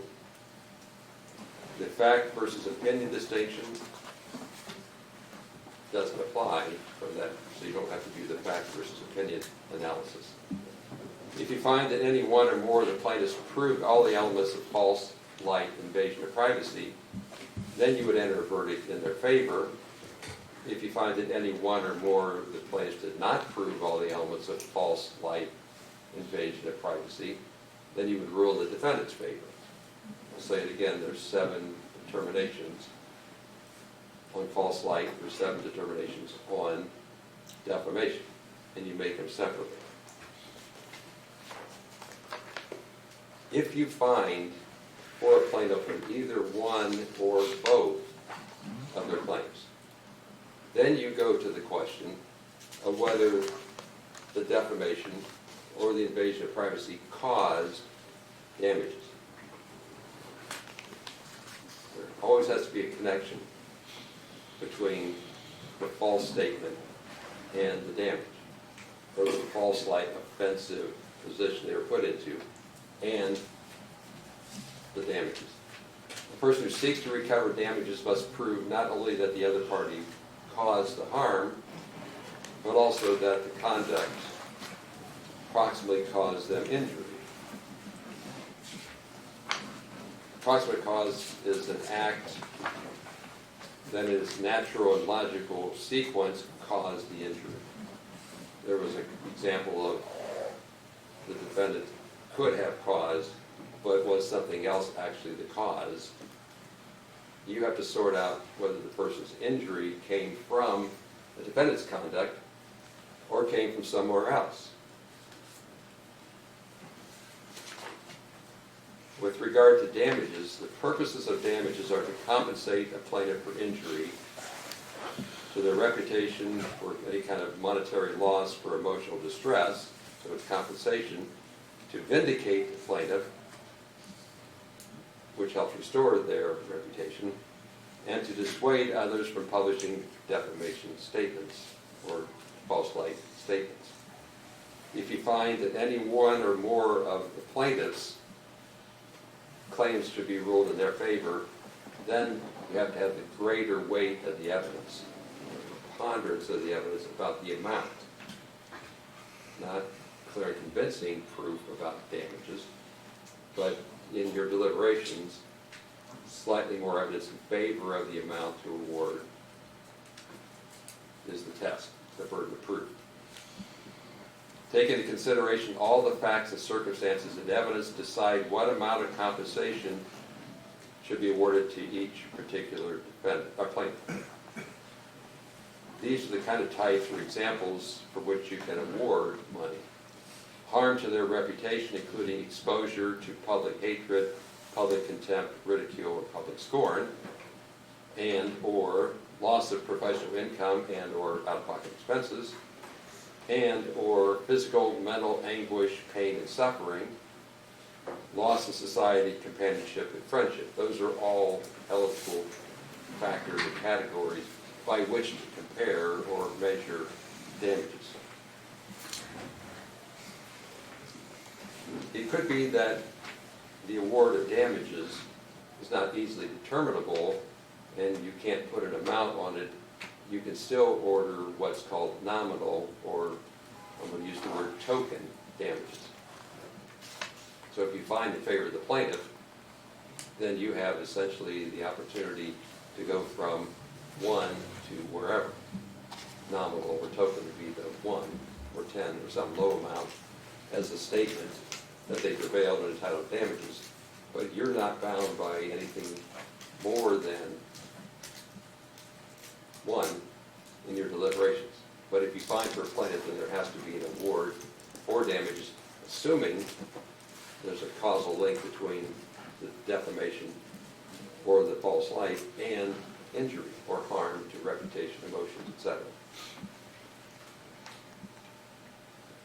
As a matter of law, the court determined previously that the claimed damage to the defendant's home was permitted under the circumstances of serving the search warrant. Therefore, you do not make a reduction for any damage that the defendant said happened to his home during the search warrant.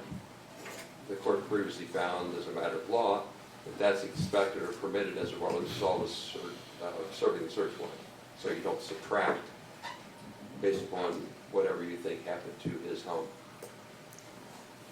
In your deliberations, a plaintiff cannot have double recovery. If you find defamation and invasion of false light privacy, you don't issue an award under each category. You can't award pain and suffering, say this, emotional distress once and then emotional distress twice. You would issue one order as long as there's either a claim for defamation or a claim for false light, invasion of privacy. Don't double up if a plaintiff prevails on both claims. Your verdict form doesn't really make that possible. We're getting close. Another concept that came up earlier was something called punitive damages. You are advised that punitive damages are not a part of the deliberations given to you right now. I haven't talked about punitive damages.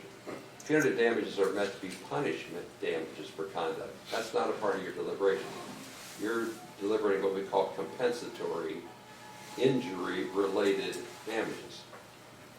An award of punitive damages can only be given if there is a compensatory damage award.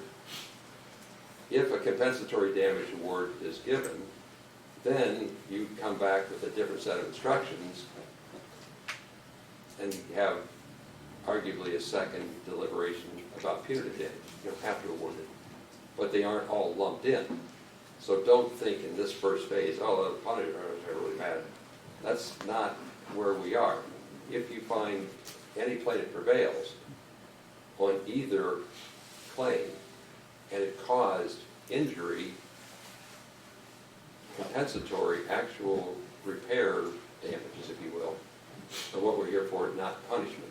That's a second deliberation. The verdict forms aren't that hard to understand once you know what you're doing. Each plaintiff has 3 pages. Page 1 is the claim for defamation. With the jury being duly impaneled, find in favor of, and then it says Sean Cooley or defendant. Circle 1. So you have to circle whether the defendant prevailed on Sean Cooley's claim for defamation. Then there's signature lines. Regardless of that verdict, you go to the second claim. So the next form is, we the jury find in favor of Sean Cooley or defendant for the false light claim. The instructions at the bottom of each page say, now go to the next page. If you find for that plaintiff on either of the first two forms, then you go to form number 3, which is damages. Damages is one line, where you put a number in. You can take notes and you can split it out, you can do calculations, you can decide how you get to it, but there's one line. So that would be for Sean Cooley, and it says Sean Cooley on the first 3 pages.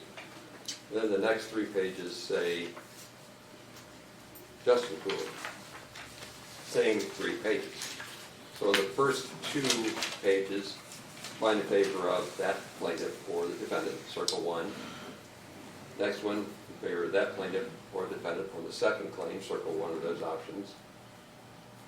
And then you go to the damages form only if the plaintiff prevailed on one of the first 2. They're all numbered, they all have names on it, it should be easy to follow. You can tell me later.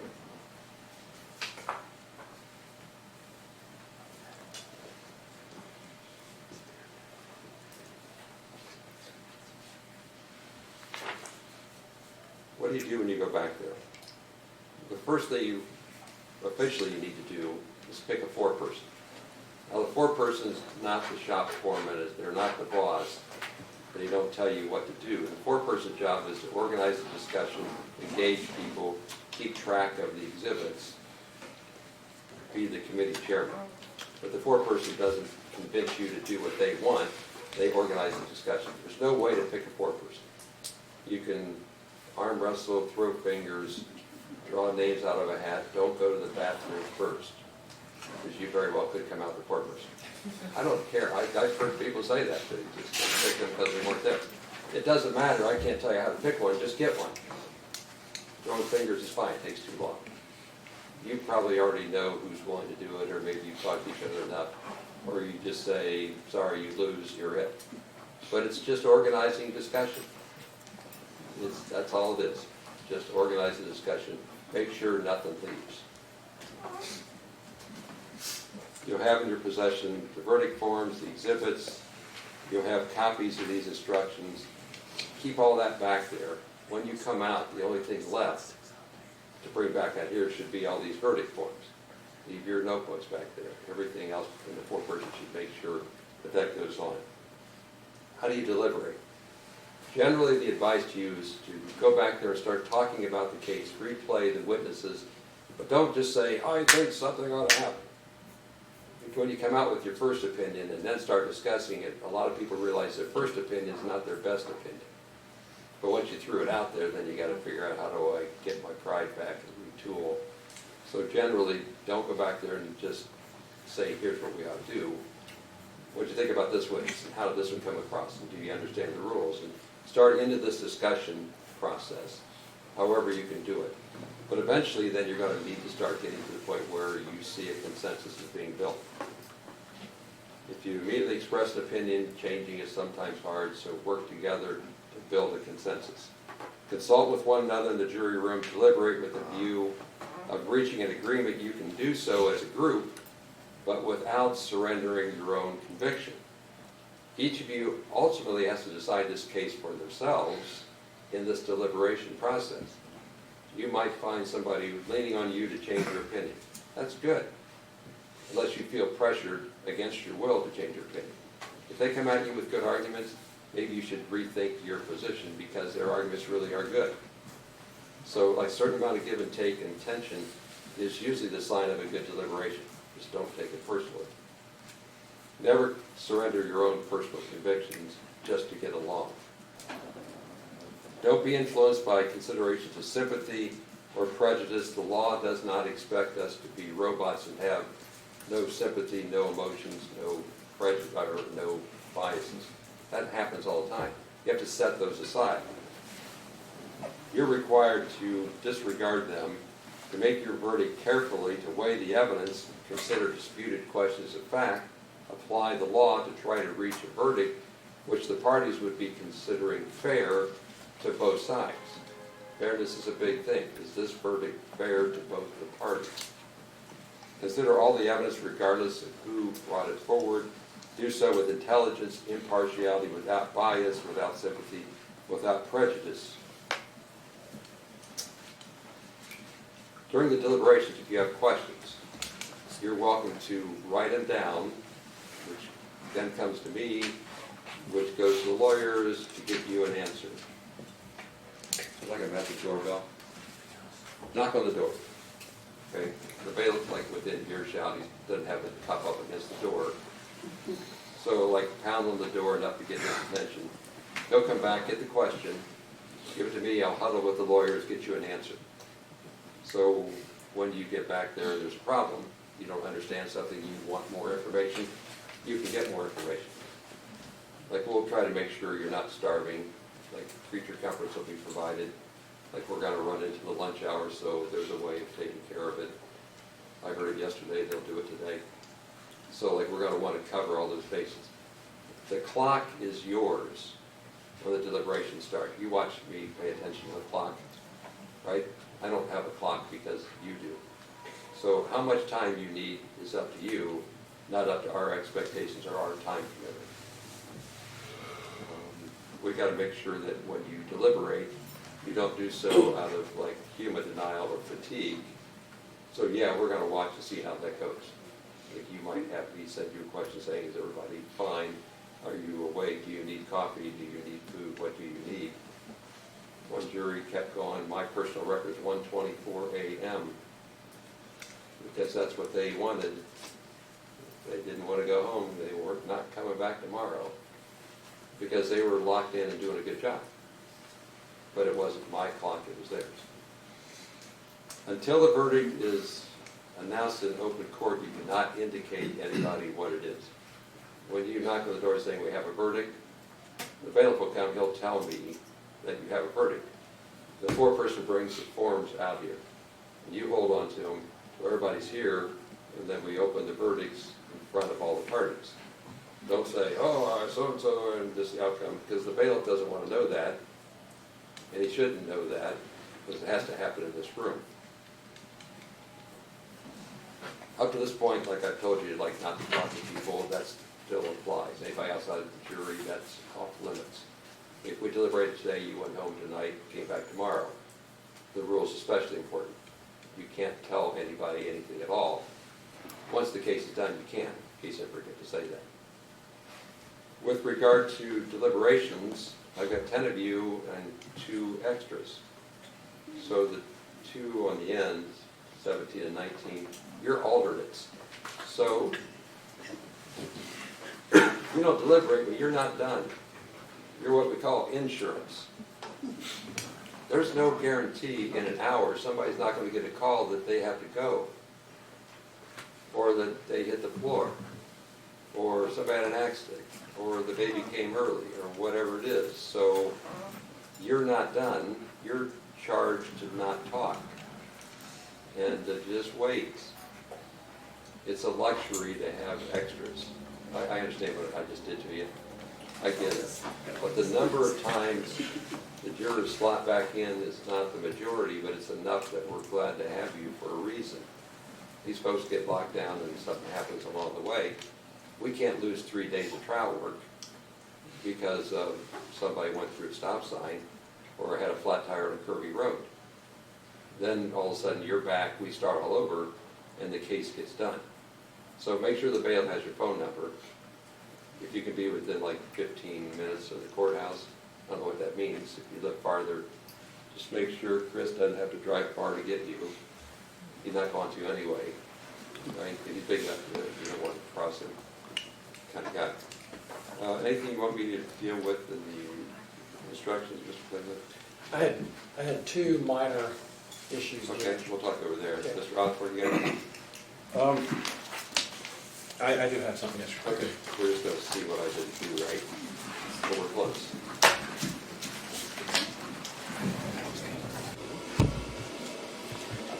Two things, Judge.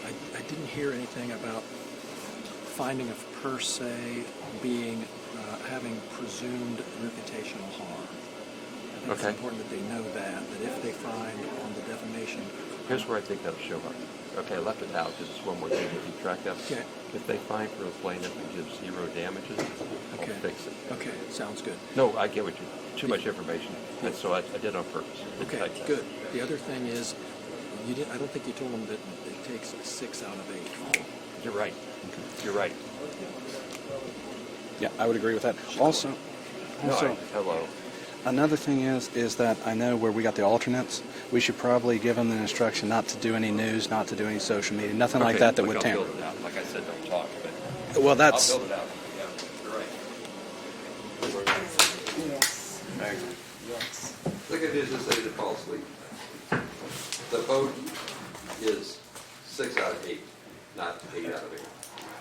It's the next paragraph down. So I've got 8 jurors. When you go back there, if 6 and 2 is a vote in favor or opposed. So you always have to have 3/4. So if you take a vote and it's 6 this way and 2 that way, that's enough votes. Does not have to be unanimous to prove a case. In a civil case, it's 6 out of 8. Is that a big deal? Yeah. Or forget it. Yes. It's 6 out of 8. So you can have 2 people say, I don't agree, and if 6 people do, that's a verdict.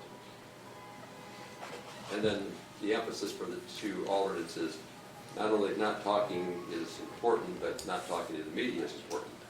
So if you get hounded, it's anybody in the universe. Because you're still in the panel, and then if the jury reaches a verdict without you, you're going to get a call saying, you're done, and now if you want to talk about it, you can't. Anything else, Mr. Klinger? Nothing from us, Judge, thank Mr. Osborne? Your Honor, I just renew any objections for the record, but nothing else other than that. Fair enough. Overruled. Thank you. Or ruled, depending on what it is. There's a few typos. It'll be like 5-10 minutes before it gives you some sets of instructions. When you look at the instructions, if you have a question about something, read the whole paragraph, not just the one sentence. Like you always think, I want to know more about something. The answer might be 3 words, but read the whole paragraph to do it. So you start your deliberations, we'll get the exhibits back to you, cleaned up sets of instructions. And thank you for your attention so far.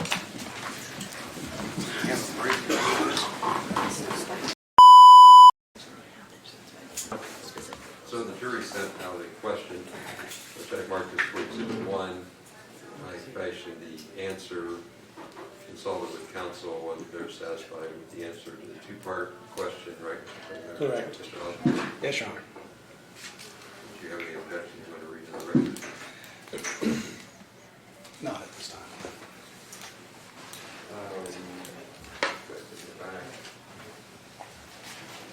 For the benefit of the record, we'll spend a little bit of time looking to phase 2 jury instructions, just to be prepared. So go ahead and call the record. Thank you. I don't need anything by this. I think this is what the second phase will look like. Yeah, gotcha. So I'm just giving this to you, so we're not behind. If you don't think that's like accurate statement of the law, then clearly let me know. Yeah, enough said, okay. Yes, sir.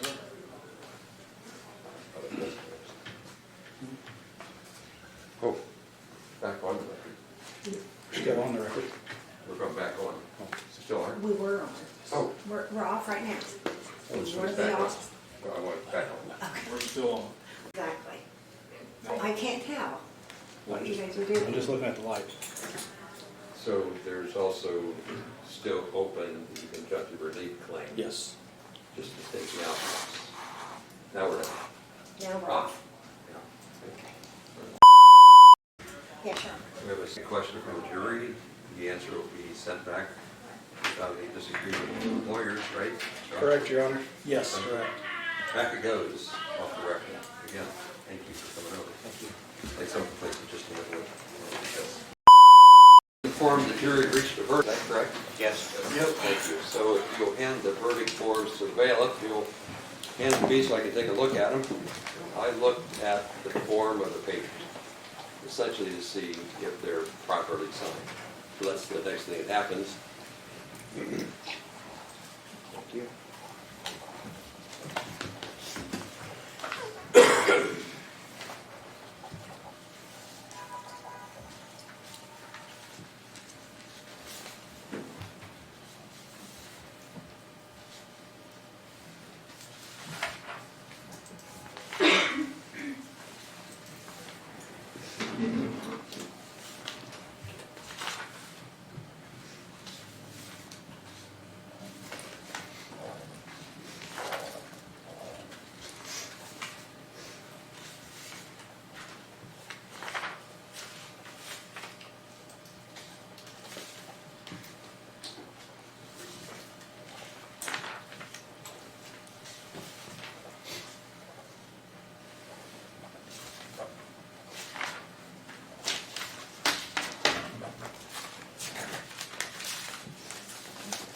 With regard to decorum, I don't expect any responses from anybody. It's been an emotional case, it's been a well-tried case, the lawyers did what they should do, the parties did what they should do. I just want to remind everybody that how the verdict comes out isn't something of public comment. So if you have an emotional attachment to the verdict, don't express it.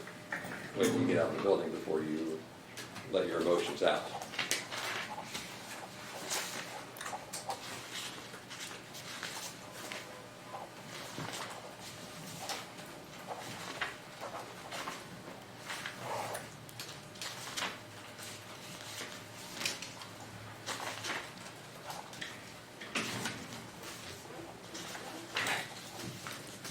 So the verdict forms are properly executed, properly completed. Copies will be made available to the parties.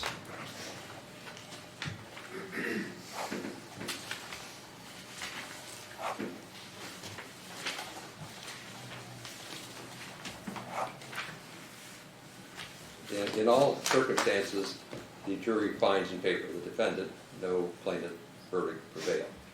So the matter will be concluded with defense verdicts. Thank you, Mr. Klingler. Thank you, Mr. Osborne. Thank you to the court staff and the Sheriff's Department for security in the building. And we'll go ahead and stay on adjournment. Thank you, Your Honor. You're welcome.